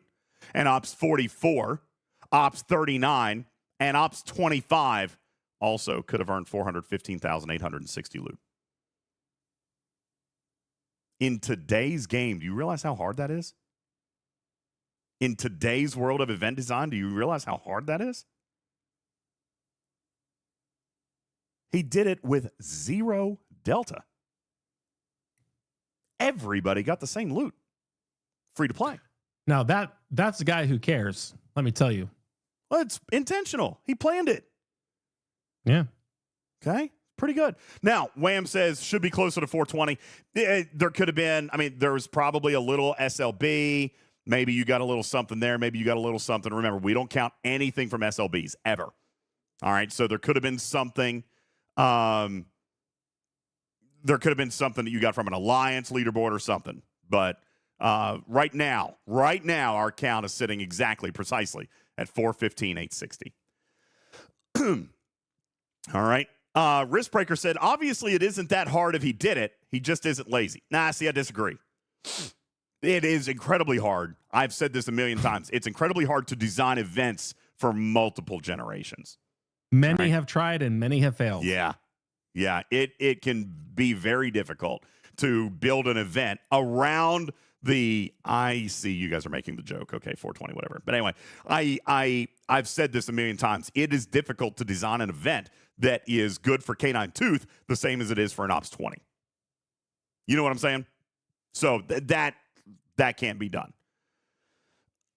Or, well, I shouldn't say can't be done, but it's very difficult, extremely difficult. So, the fact that there's no delta, that's a pretty big deal as well. All right. Now, I want to come back to read a comment from Nelly, which is, I love this comment, and thank you for making it. And I think it is worth conversation, Tarpy, and I'm going to let you and Griffin talk about it because you guys, my voice is getting ready to go. I think you guys can hear it. And we've got 24 hours to go here in about 24 hours. Nelly writes, I just lost it. Is it the complaining comment? Yeah. Where'd it go? Nelly, where'd it go? Here it is. You want me to read it? No, I got it. Okay. DJ, isn't this a good sign that the game might be shifting in a better direction if all we are complaining about are these small and maybe relatively insignificant details? I've said that before. I've absolutely said that before. That if this is what we're complaining about, then nice job, Scopes. Now, that's not to pull back from the tech. Cruzito's going to talk about the tech. I agree. There were some things that affected other people more than me. Let me ask. We started on this and then we came back. We got off of it. Arenas, that's a problem for me right now. I know solo waves was a problem for some people. It wasn't for me, but that doesn't mean that it didn't exist. What else did we have? We talked about the event targeting on the Omega events. What else did we have that was a big fail this month? Because I don't know, Griffin, if I experienced any other massive fails. The pack the first day. Matters says. Oh, okay. that tier 4, tier 5 thing. You know what? Okay. No, totally. I'm behind you on that. Yeah. I don't call that a fail, though. I don't call that a fail because they made it right. Like they That was full 100% full send. They made that right. So that was a mistake, sure. But they full send fixed that. I don't think I can actually call that a fail. That was an honest to God mistake, but they fixed it. They made it right, and they gave everybody what they advertised who bought that pack. I don't know that I can call that a fail. That's right, Worf. They fixed it, so who really cares? That was a mistake. I'll totally agree with it being a mistake. I don't call that a fail because they actually corrected that. But that's fair. That was a misstep, we'll call. Okay? Misstep on the pack. Fair. What else? Anybody else? Cruzito says, I still argue that they're not doing a dry run of the Ark before releasing it. Oh, no, I can tell you that they are. Yeah, they are. Yeah. Played in one today. All right. Sure did. Yeah. Played in a play test today, actually. They are. As a matter of fact, gone better. Could have. But let me tell you, okay? This is what we're talking about. They are opening up to us better. We're playtesting frequently. The transparency is a 10. It is at this point. It is a 10. 9 something. Okay, it's a 9. It's a 9 out of 10. It's not. It's perfect. very good. All right. Fisty says there's a test server we publicly know nothing about. Well, so That's their prerogative. yeah, and not only that, but I mean, we talk about it. We tell you it exists. Hell, I've delivered evidence that it exists accidentally. We don't talk about that. we don't talk about Bruno. But you know it exists. I tell you about it. Okay? And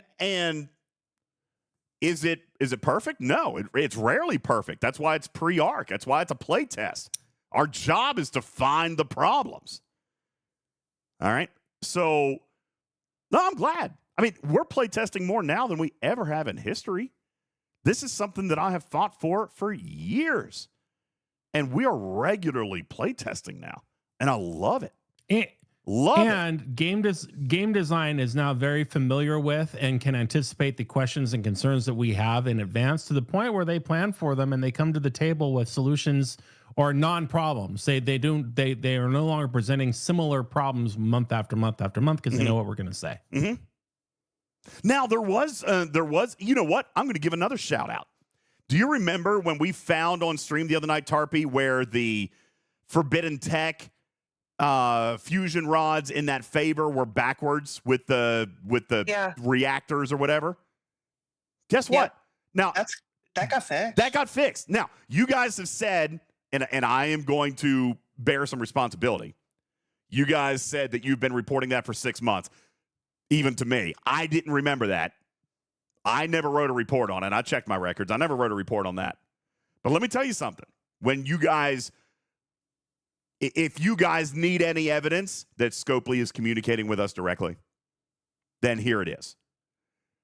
You guys said for 6 months that you've been arguing about that favor, however long it's been out. When I finally got off my lazy butt and wrote a report on it, it was fixed in less than a week. Which means that there was a communication error on their side too, because they obviously never got that right report. But we were able to get the report to the right person, and it was fixed in a week. Less than. For those of you who are curious what we're talking about the Forbidden Tech favor in the Section 31 store now. Level 5 is now actually paying the proper number of rods, which is a huge relief for those of you who are trying to use your Forbidden technology a little bit more fluid. Okay? Great job. I'm glad they did that. I will apologize that if I missed that for months. I don't remember you guys bringing that to me. Wham says, could care less on rods. Was it rods or reactors? No, it was rods. Don't people complain about the rods? Yeah, rods are the ones that are the pinch point now. Yeah. Or reactors whatever it is. I don't remember. Rods, reactors. Whatever it is, okay? The thing that yellow allows you to ones. switch stuff around. That's the fusion rod. And unlocked Okay. from the ship. Lawson says, yo, whoa, what's paying rods? Yes. There is a favor. There's a Forbidden favor. Favors, it's called. Forbidden Favors is in the Section 31 store. Oh my God. Look, see? Look, People people still don't know. It's not Section 31. Must not be. It must be export. Let me look. Nope. It's Terran Terran, favors. thank you, thank It's you, Terran Terran. favors. Yeah. So people are now complaining that when they put all of the values where they were supposed to be originally, that they put all of the values where they were supposed to be originally. So the problem was they switched some of the numbers so they were too high and others were too low. Yeah. They did not keep the values that were too high. No, they flipped them, Hello? which, by the way, is what I asked for. This is what you have. Now people are mad What? that we're not getting the getting less catalyst. overinflated numbers of Tear-Up Catalyst. What? And Who doesn't have tens of thousands of extras of those? Of what? What? Tear-Up Tear-Up Catalyst? Catalyst. So people are now mad Oh. that They flipped the protomatter and the tear-up catalyst back around. Yeah. They fixed it. they fixed it to where it sort of is supposed Now, to be. listen. And there's other places you get the other stuff. Listen, you guys asked me to fix it. We fixed it. Okay? Now, don't be complaining that it got fixed. Okay, come on. Are you kidding me? The catalyst acquisition in the game has grown substantially, but the rods acquisition has not. And eventually, all your forbidden techs are going to be maxed, and you're not going to need catalyst anymore, but you're always going to need the rods. So it's better the way it was supposed to be initially and the way it is now. It was not better when people were getting boatloads of catalysts and no rods. And you have other it's a good places fix. to get catalyst. You have basically no other places to get the rods. You cannot get rodded anywhere else. Chief Boo wants me to write another report and unfix it. Okay. I'm going to go unfix it, guys, now. All right, thank you. Oh, my God. I can't believe this. Are you serious right now? This is what I'm talking about. With all due respect, my loving and adoring community, with all due respect, you guys are batshit crazy.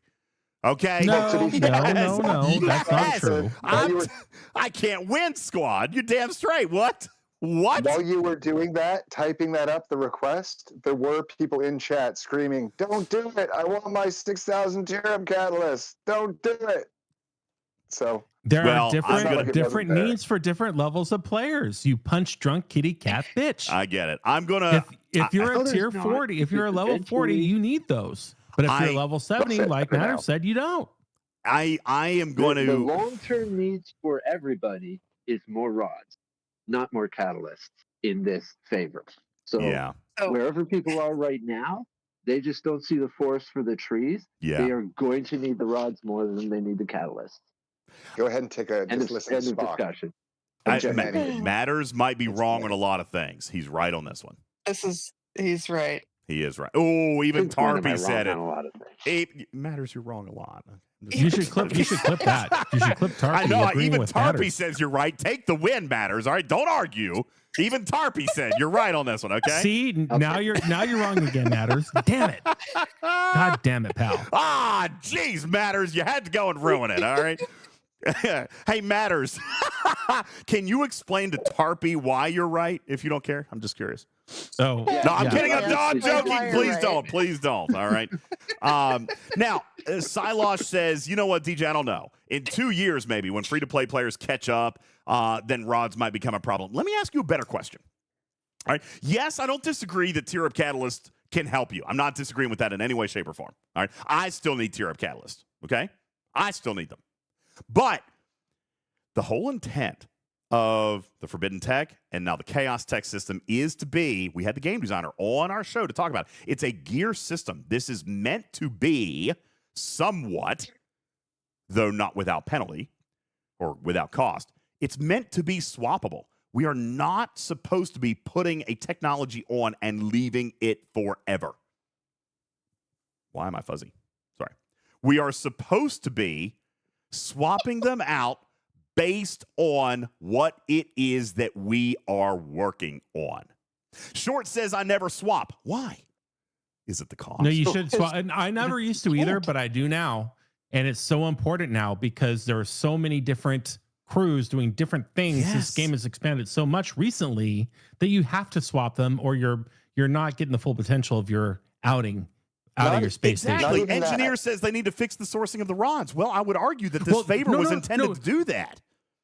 Well, no, but yes, but just recently as within the last 48 hours, we have had conversations with game design where the right people who did not realize that the sourcing was such a problem in the past now do and go, oh, well, that's not fun. We do need to address that. And that's the issue with having different developers in different silos. And then this guy no longer works here, but he's the one who worked on the, now you really got to re-advocate for these problems every now and again for them to truly get fixed. I think that there will be a solution for fusion rods sooner rather than later. I agree with that. Go ahead, Karkin. Even if you never move your ships or your forbidden techs around and you're the type of person who leaves them on your ship, you're going to eventually get a new ship. You're going to have to unlock that new slot, move all your crap around to where it's proper again so that you're not moving it. So and you can't do that on the income that you have, especially with some of the prices that you see looking upwards. Yeah. No. And now with this Enterprise E, this gas guzzler, I need 66,000 of the damn things to move them once. Caledon says, guys, arenas every week can make a huge difference in PvE, artifact or chaos techs and forbidden techs versus PvP forbidden techs. Absolutely. If I had a better income of those, I would be swapping them around probably daily or at least once a week, right? When we have a PvP event, you're going to be swapping those around. Twice a week on and then take it off. Yeah. All right. That was Tiger's design. And by the way, he's quoted on this show that was his design. This was a gear system that was meant to allow players flexibility to strengthen themselves based on the tasks at hand. That was the point. And so if rods are the limiting factor there, then that is what has to be improved upon. I am not, Silos, saying that catalysts are not a problem because I've always maintained that there are. But Matters and Tarpey are right in that there are a lot of catalysts in a lot more places today than there was a year ago. There is not on the rods. Go ahead, Tarpey. So this is a little bit of a change of the subject, but, we had to bring it to you to get it fixed. And there have been multiple Scopely people on your stream, and I don't want to sound like I'm being critical of them, but when we ask where to submit feedback, they say submit feedback on official. I go to official about once a week, and there are several things that have been posted on official every time that I go there in the official feedback channels on official, such as this fusion rods catalyst problem that has been there every week, multiple times since it came out. And so the place that they tell us to give feedback is official Discord in the feedback channels. And people have been doing that, and it has been ignored. And that needs to be fixed. I have no comment. Because they have been on this show saying, please, and I have asked, I specifically ask them when they are on your show, where do you want us to submit official feedback? And each time, and again, they're doing their jobs, I'm not being critical of them, they say to submit it on official Discord. And I have seen each of these things that we have brought up numerous times on official Discord. Nothing happens. Well, then aren't you glad we're here? Here, yes. I'm going to circle around to say simply this. I'm not going to comment on that because I've got comments. No, I'm not expecting you to. Yeah, I'm not expecting you to. That's right. I abstain. Okay, I abstain, Your Honor. That being said, I have long said that official Discord is not my domain, nor do I care, nor do I visit, nor do I participate. I have no knowledge or interest in what happens on that Discord. My job is here to this community, to our audience, to this form of content, to you, my people. The 340 of you that are watching at midnight on a Thursday night, that's insane. Thank you, by the way. You guys are my obligation, my responsibility. I don't care what happens over there. I agree with you that that is what should be happening. Okay? I don't disagree with you, Tarpy, that should be something that is handled better. It is simply not. And for that, I can't do anything about it. I abstain. There's nothing I can do to control that.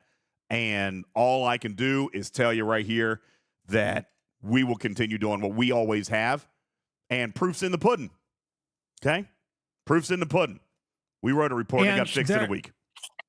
There are plenty of things that are reported time and again on official Discord that do get noted and do get solved. I think that this particular example, which has anything to do with forbidden technology, one thing that we can all agree on, FT has sort of been the redheaded stepchild of the game in terms of being upgraded. Mm-hmm. There are a few of them, but this is one of them, to where we even kind of circled around it and did chaos tech instead of upgrading forbidden tech. At some point, forbidden tech will need to be addressed, and I think that when that mission is finally taken on by a team, they will be catching up with a lot of the things we know are not right with forbidden tech. Like, for example, you can't even max what's there now, let alone what they might add in the future. Yeah. It's all stuck at tier 11. Yeah. And this economy is messed up.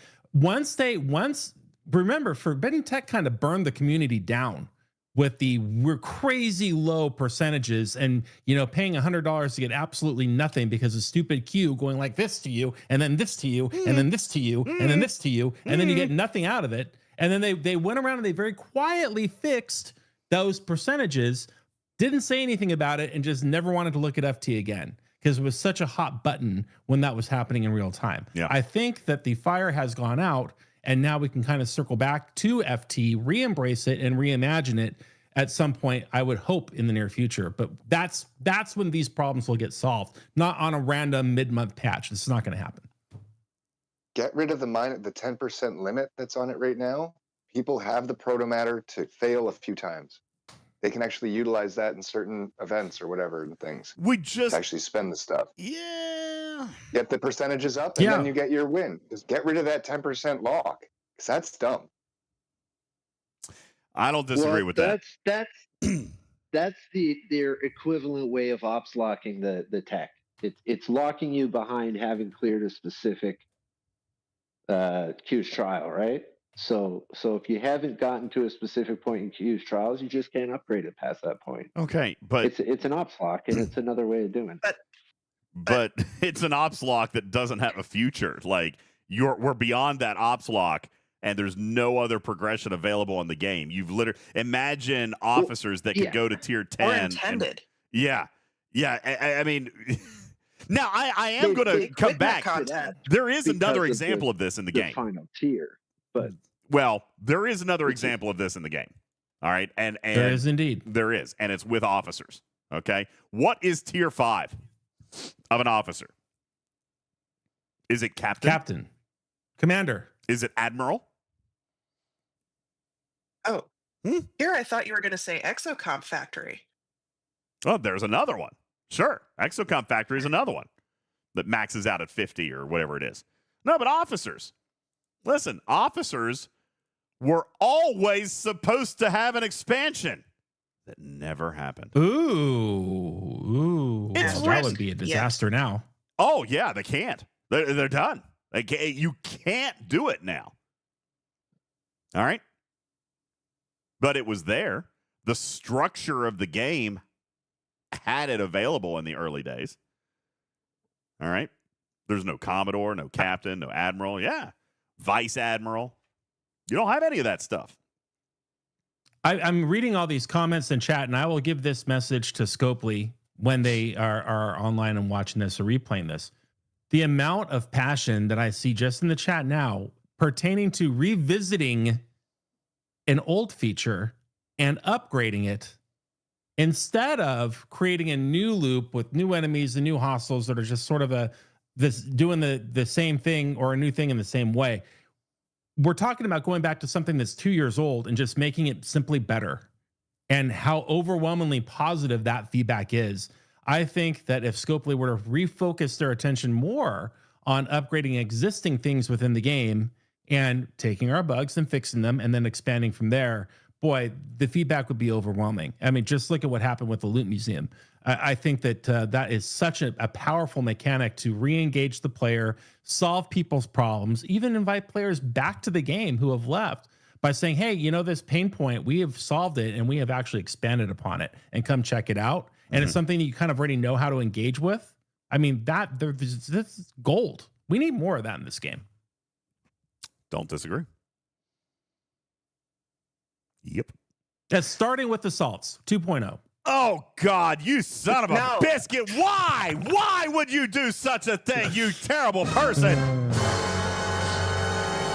All right, as we prepare to wrap up on Section 31, Part 2, are there any other comments, Tarpy? Anything else that really kind of stuck out at us? I am going to imagine that, tournaments today, based on, we've already talked about tournaments, but what specifically? About the refresh? Yeah. The rerolls are just, Yeah, they're broken. Yeah, we talked about that earlier. They don't work. They're 100% broken.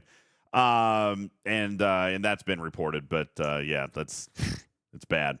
Nope, no star bases stuff. Okay, not doing it. That being said, I do look forward to being able to reveal to you guys some stuff that may or may not be a reflection of some of the stuff that's been brought up today in chat, and I'll leave you with that little bit of juicy morsel to wallow around in your mouth hole there. But in your mouth hole, yeah, and I'm not going to draw any more specificity to it than that. Some of you guys have talked about in chat some stuff that will be addressed very, very soon. And for that, that actually gives me a little bit of hope, because again, that means that Scopely is looking at some of the stuff that you guys are wanting to be looked at. All right. So yeah, that's it, Cruzito. You're getting new Warmadas. You got it. Yeah. Let me see if there was anything else in the chat. At Wesley Crusher. Yeah, Wesley Crusher's officer captain's ability is going to get fixed. You know, all that stuff. Any other questions, comments, anything that I can answer very quickly? DJs, why don't I wait till next weekend to do my 24-hour stream? Because I can't. I got my kids and got to do things. So it's this weekend. It's the only time that I got. I mean, you got to remember, as a father and with a family and a full-time job, finding a window to pop off a 24-hour stream is not exactly easy. Tarpy, we picked this date almost a month ago. And, and by the way, it's not been without its challenges as to holding that date. I actually had somebody ask me if I could do something for them this coming weekend that I would have ordinarily really liked to have done. And I'm like, no, I can't. I've got obligations. You know, it's hard to hold a date. So this is it right here. I have a random question. Please, yes. Is there any way that we could get 50, so half of a new Formata start comped to anyone who has 50 of them? Because there is no way in the game to get 50 outside of the one SMS or SLB the first month they were out. Not true. How do you get half of a start? Buy a Prime. No, not for the new ones, not for the relativity ones. The new That's Prime, not that one. The new Prime starts gives you 50, doesn't it? No, for the rare ones, not the epic ones. It does give rare ones, doesn't it? But the ones we need are epic. I'm talking about, I have 50 of the ones for the relativity loop. Yeah, okay. Send me a DM. I don't know what you're talking about. Send me a DM and I'll see what I can do. Yeah, so the Crenum Formatos, pretty She's much right everybody as has always. 50. Lawson says you're right as always. Yeah. Okay. Tarp is Yeah, right. I know I'm right. Send it to me. I'll see what I can do. Okay. All right. Thank you. Gosh, you guys. First, I fixed your tear up catalyst. Now you want me to fix your directives. I mean, God bless. Yeah, we want you to fix all the shit. Stop. Go to official. File a report on official. No, they don't let me swear there either. File a report on official. All right. No. I know that is honestly, Doss, that's not something that I would have thought of either. Ow, I just hurt my foot. All right. No, Tabby Mose, I'm not fixing. I already fixed your rods. Anything else? Any other questions? Anything that we need to promote for the coming weekend? I think we talked about everything. Pickles, gonna be fun. Oh, did you wait? Okay, you said you were gonna put it in gold chat. The stuff, the nomination just opened stuff. up my laptop. Yeah. Okay. Yeah. All right. It is a heavy burden, Robotsky, being the number 5 content creator. It is. It's a burden that I take seriously. All right. Okay. Yeah. As a matter of fact, no, you know what? I'm not number 5 anymore. I'm not. Top 10. Nope. 18? I was promoted today. I'm going to pop this up here real quick. The third.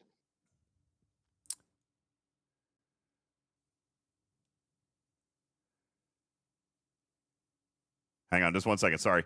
I am making sure that there's not private information in here because that's all I need right now. But I'm going to give you I'm going to give you a little screenshot. I was officially promoted to 4th place today. Oh, nice. By official content creators, Stewie and Lube. All right. And I'm just going to show you evidence right here. It is in writing. Sorry for the dirty words. I was actually promoted to number 4. Okay. Lube indicated that it was indeed an upgrade. Stewie officially made it so. I am 4th, and you can see there I have officially accepted the 4th place position. Do any of the people so-called ahead of you have a world record?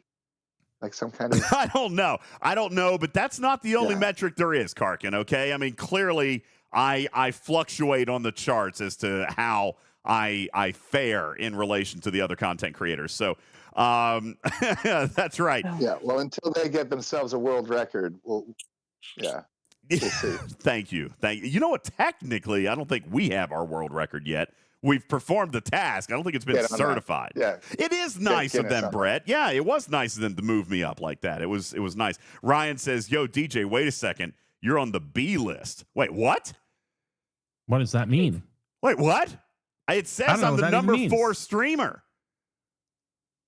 Oh, that's on. See, I didn't even read. Man, Stewie, what? What? Stewie said that's on the B list. I'm lower on the main one. Well, I didn't read that message, so obviously it doesn't count.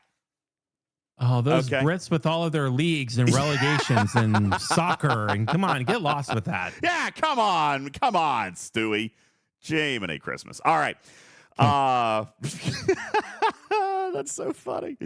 That's great. All right. Anything else? Oh, I do have something real quick before we go.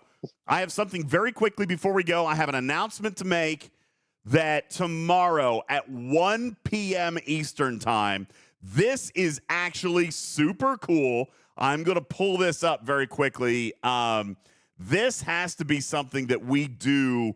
I am not going to be available. All right. I am not going to be able to be here with you guys for this. Might be sorry.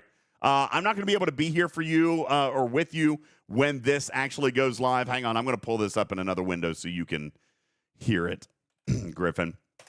But I know what you're talking about now. I think I know. There is Beck has done something remarkable with the STFC animation team. All right. And LeVar Burton is a part of this project. Now, what we are going to show you here is literally just a quick 15-second clip. You guys, I think, have all seen it. All right. But coming tomorrow is a new animated short that actually uses and has the voice of LeVar Burton as Geordi, as he is introduced to Maya. And it's basically a short, an animated short of the opening mission in Star Trek Fleet Command. An origin story, if you will. The origin story. Years ago, new one. What's that? Not the one that we had, because we had Scotty be at the we one had with Kelvin. Maya. This is That's with right. Geordi. This is the new one with Geordi. With the, yeah. That's right. After TNG. This is actually a very, very cool feature that they are working on, and they want to do more, but it is going to require our feedback. It's going to require our motivation, our push. I don't know how long this short's going to be. I don't know if it's going to be 1 minute, 2 minutes, 5 minutes, but this is very cool. They are actually, you're right, Griffin, it's going to be an origin story. This is going to be an animated, a cartoon animation of the new player experience mission. I'm going to share the 15-second teaser with you now. What's that? Might be some kind of hangar. Why is that not very loud? To restore the Rialto's main power. Why is it so quiet? I might be hitting the wrong button. No? All right, I'm going to try it again. Let's see if I can do it Take again. two. Take two. What's that? Might be some kind of hangar. Change heading to restore the Rialto's main power. Activate the station's forward face cannons. Fix it. All right, well, anyway. Sorry for those of you in podcast. That actually didn't look good, and it sounded kind of weird because my audio is messed up. But anyway, long story short, this is just that's right, that Rialto blew up a D3, which, by the way, happens in the introduction missions. All right? And I'm very, very cool, or very, very excited about what we see tomorrow. Now, it's meant to be kind of like a cartoon kind of thing. And it is currently set as a... What's that? It's set as like a preview for what's happening tomorrow. But what I wanted to... Why can't I find what I'm trying to... Here we go. This is what I wanted to see. First of all, I want to also comment that I believe... Get that down. What? What? Get what down? That was on what you have on your screen. No! Is that the preview? That's yes, that was the actual link. There's already people. Okay, well, you don't scare me like that, bro. We were sent two links. One was a preview, and then one was an early bird access. I just didn't know which one you had up. Yeah, no, this is not the early bird access. Okay. Don't scare me there. Just to set the table while he has anxiety attack, tomorrow, 1 p.m. Eastern on YouTube, Star Trek Fleet Command's YouTube channel will premiere this beautiful cartoon, which is an origin story of the game. Origin story of the game where Geordi activates Maya for the first time. And I'm very much looking forward to this. Also, by the way, I kind of feel like Maya looks like Beck. I feel like there's some facial... Maya is definitely bald Beck. Yes, that's been confirmed. Right? Yeah. Listen, Bald this Beck. is Beck's second appearance in the game. I agree. Huh? So anyway, there it is. Cruzito said, origin story. We've been in this for 7 years. Yeah, but it's cool. We get a cartoon series now. All right, we get a cartoon series, and I'm pretty excited about this. I mean, obviously, it depends on what we get. If it's a 30-second thing, then maybe more hype. But I think it's more than a 30. It's more than a 30-second thing. It's very interesting. It's entertaining. It is our property utilizing Geordi LaForge and telling the story of this game, and the starting point is great. LeVar Burton came and actually recorded dialogue for this project. Like he was in the studio with Beck, by the way. All right, that Maya is not our Maya. I know this is a better Maya. Okay, Maya 2.0. Yeah, man, I'm excited about this. I don't know. his comment there. Who just said that? Let's scroll back up. Looks like the V'ger lady from Motion Picture. Yeah, I got it. Maybe I can see that. That also had a character in Section 31 movie, I think as well. That's right, a Deltan.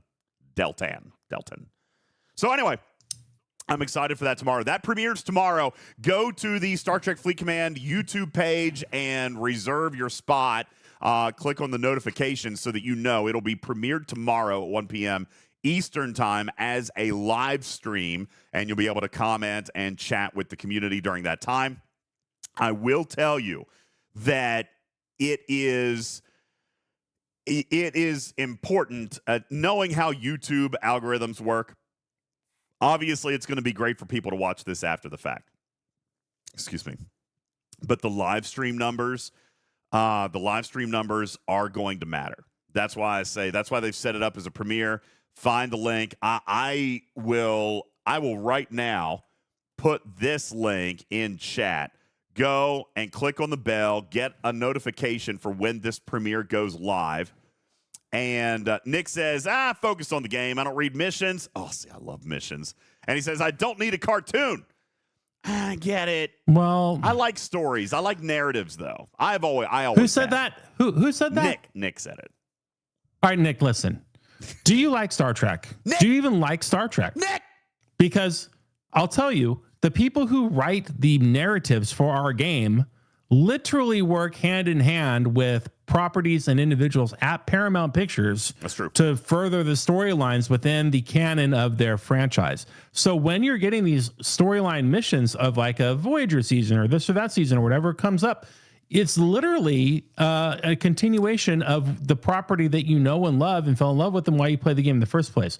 So all you clickers, click away if you want, but you are missing out on a really fun storytelling component of this game, which furthers the narrative of the lore of Star Trek, which we do like. Camel. And universally, you might like features, you might hate features. You might like bugs, you might hate bugs.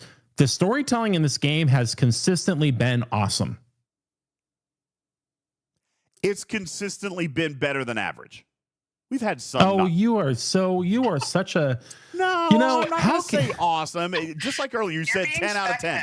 No, you said earlier even 10 out of 10. It's not perfect consistently. It's very good. It's very good. But we've had some bad ones. So you guys not remember TNG and Picard's Rise of Vacation? Riker taking the vacation mission. Yeah, that was the worst mission series of all time. Okay, maybe they're not all winners, but they don't all have to be winners in order to be qualified as fantastic. Then we got Lower Decks. Then that's right. Lower Decks was amazing. All right, but TNG, that was not a good series of writing. TNG was 3 years ago. What is wrong with you people? I'm just saying it's not factual to say that it's 10 out of 10. If you have to go back 3 years, that's not your driving record doesn't go back 3 years if you run a red light or something. How long do you want to hold these people? Come on. All right. You know what? Zero says, you know what? Jason Nesmith referencing Mud as his Dwight character was good writing. That's true. The Galaxy Quest writing was very good. I remember that one. That was very good writing. So that was good. I get it. Captain Taylor says, on the other hand, Griffin, it was so bad we remember it 3 years later. I'm just saying, okay? Just throwing that out there. It's not wrong. However, I will agree with you.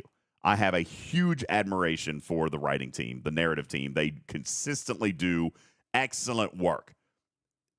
I am such a fan of that team. By the way, I am not. It's not a secret. I openly have a $1,000 bounty out to game design for the individual at Scopely who after 7 years will finally put an effing back button on the missions, so when I accidentally click past the story too far, I can just click the back button and see the last thing that I accidentally clicked past. Come on. No, you can do that already. Oh yeah, I can go back into this screen and that screen and look for that mission and click through click. No. You can do it right in the game. You can do it right in the game. Yes, I understand. I can go into missions. I can click the yellow circle. Then I can go to missions. Then I can go to the mission, which if I remember the name, I have to remember the name of the mission. And then I click on the mission. And then I click on the little dialogue box. And then I have to scroll through to find out where I was. Are you kidding me? Okay. First of all, just give me a back button. It's a back button. It's the same icon. You just need to turn the icon around. You don't have to pay anybody to even create the graphic. Just reverse it. Okay. I'm fine with a back button. I'm just saying, if you're really that upset about it, there is a way for you to get the dialogue.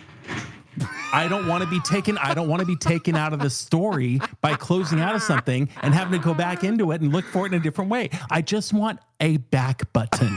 There's a forward button. Where is the back button? I have literally for a year, I have been bribing. There's a bounty for this feature. For those of you in podcast, you just missed the most incredible, epic, amazing visual right here on Griffin. I just want it makes me want to take that clock and just throw it against the wall. Oh my Lord, how adamant are we about the back button right now? Just push the damn button. Get us out of here. All right. He's like, I'm ready to go. It is time to go. There you go. Oh my goodness gracious. Goodness. Me oh my. Ice Wolf says we clipped it. All right, yeah, be sure to post that up. We gotta share that with everybody. All right. That was amazing. Thank you for our closing narrative. Appreciate that, Griffin. Looking forward to seeing you Saturday morning. We need to get with Tarpy so you are fully prepared. We need to send you a jar of pickles. Yeah. Yeah. We're going to have to Amazon you a jar of pickles. For those of you hanging out in our live studio audience, thank you so very much. Even to this very moment, there is 320 of you. Thank you guys so much. You guys are an incredible audience. Thank you for being a part of our live studio show here at Talking Trek, the official podcast of Star Trek Fleet Command. We'd like to invite you to visit our website at TalkingTrekSTFC.com. That's TalkingTrekSTFC.com for you to go and find links to all of our amazing content properties, whether that be on YouTube, Facebook, our merchandise store, Patreon, where you can find Studio B. We just uploaded a new Studio B this past weekend, and it was a banger of a show. How long did we go, Daystros? 5.5 hours or something like that. It was an incredible show. Really would encourage, if you guys like club shows, I'm here to tell you, maybe not so much more these days, but back in the days, when you used to go and spend money on like mix CDs and mixtapes, I'm here to tell you, $20 for a Studio B all access pass. I mean, I might be biased, but I'm going to say it's worth it. Because you're talking, for $20, you're talking probably what, Daystros? 14 to 15 hours of audio content. Wham says, why do I not get the notifications for Studio B? I don't know. We post them in the same place. But the shows are all available for playback inside our Patreon. You guys go and check that out. A remarkable amount of content, lots and lots of fun. Be sure to check that out. Also, our merchandise store, where there is actual new mock-up Ghost Energy flavors for your tumblers and koozies and all that stuff provided by Candy White. You guys go to check that out. You can get sour tritanium apple, which is Griffin's, or something. I don't remember what mine is. What was mine? Punch up pomegranate. Punch up, I think so. Yeah, there you go. Be sure to go and check that out. Also, thank you to all of our patrons. And join the Patreon program if you want to have a say. Tarpy is going to be in the gold room getting your guys' submissions into some of the torture and torment that will be happening this coming weekend. You can find that by being a supporting member of our show, and get access to the gold room where Tarpy will do all of that coming up here in the Discord. Thank you guys for being a part of our show. My name is UltimatDJz. Oh, and I'm Griffin. And we are Talking Trek, a registered trademark and recorded in front of a live studio audience for distribution across podcast platforms everywhere. I'm your friendly neighborhood cat person saying meow for now. Love you, minute. We will catch you coming up this weekend. Have a great night, everybody. Pieces. Back button. All right, I'm out on the pod. Now we need to find somebody to let you guys raid into. Real quick, we'll pop this up. Anybody have a raid target that you guys would like to go and see? I'm going to click on my little button here and see who is online. We've got, of course, Pika is on. It looks like with a special guest. Database is on. Let's see. Nolan is on. Taco of War is on.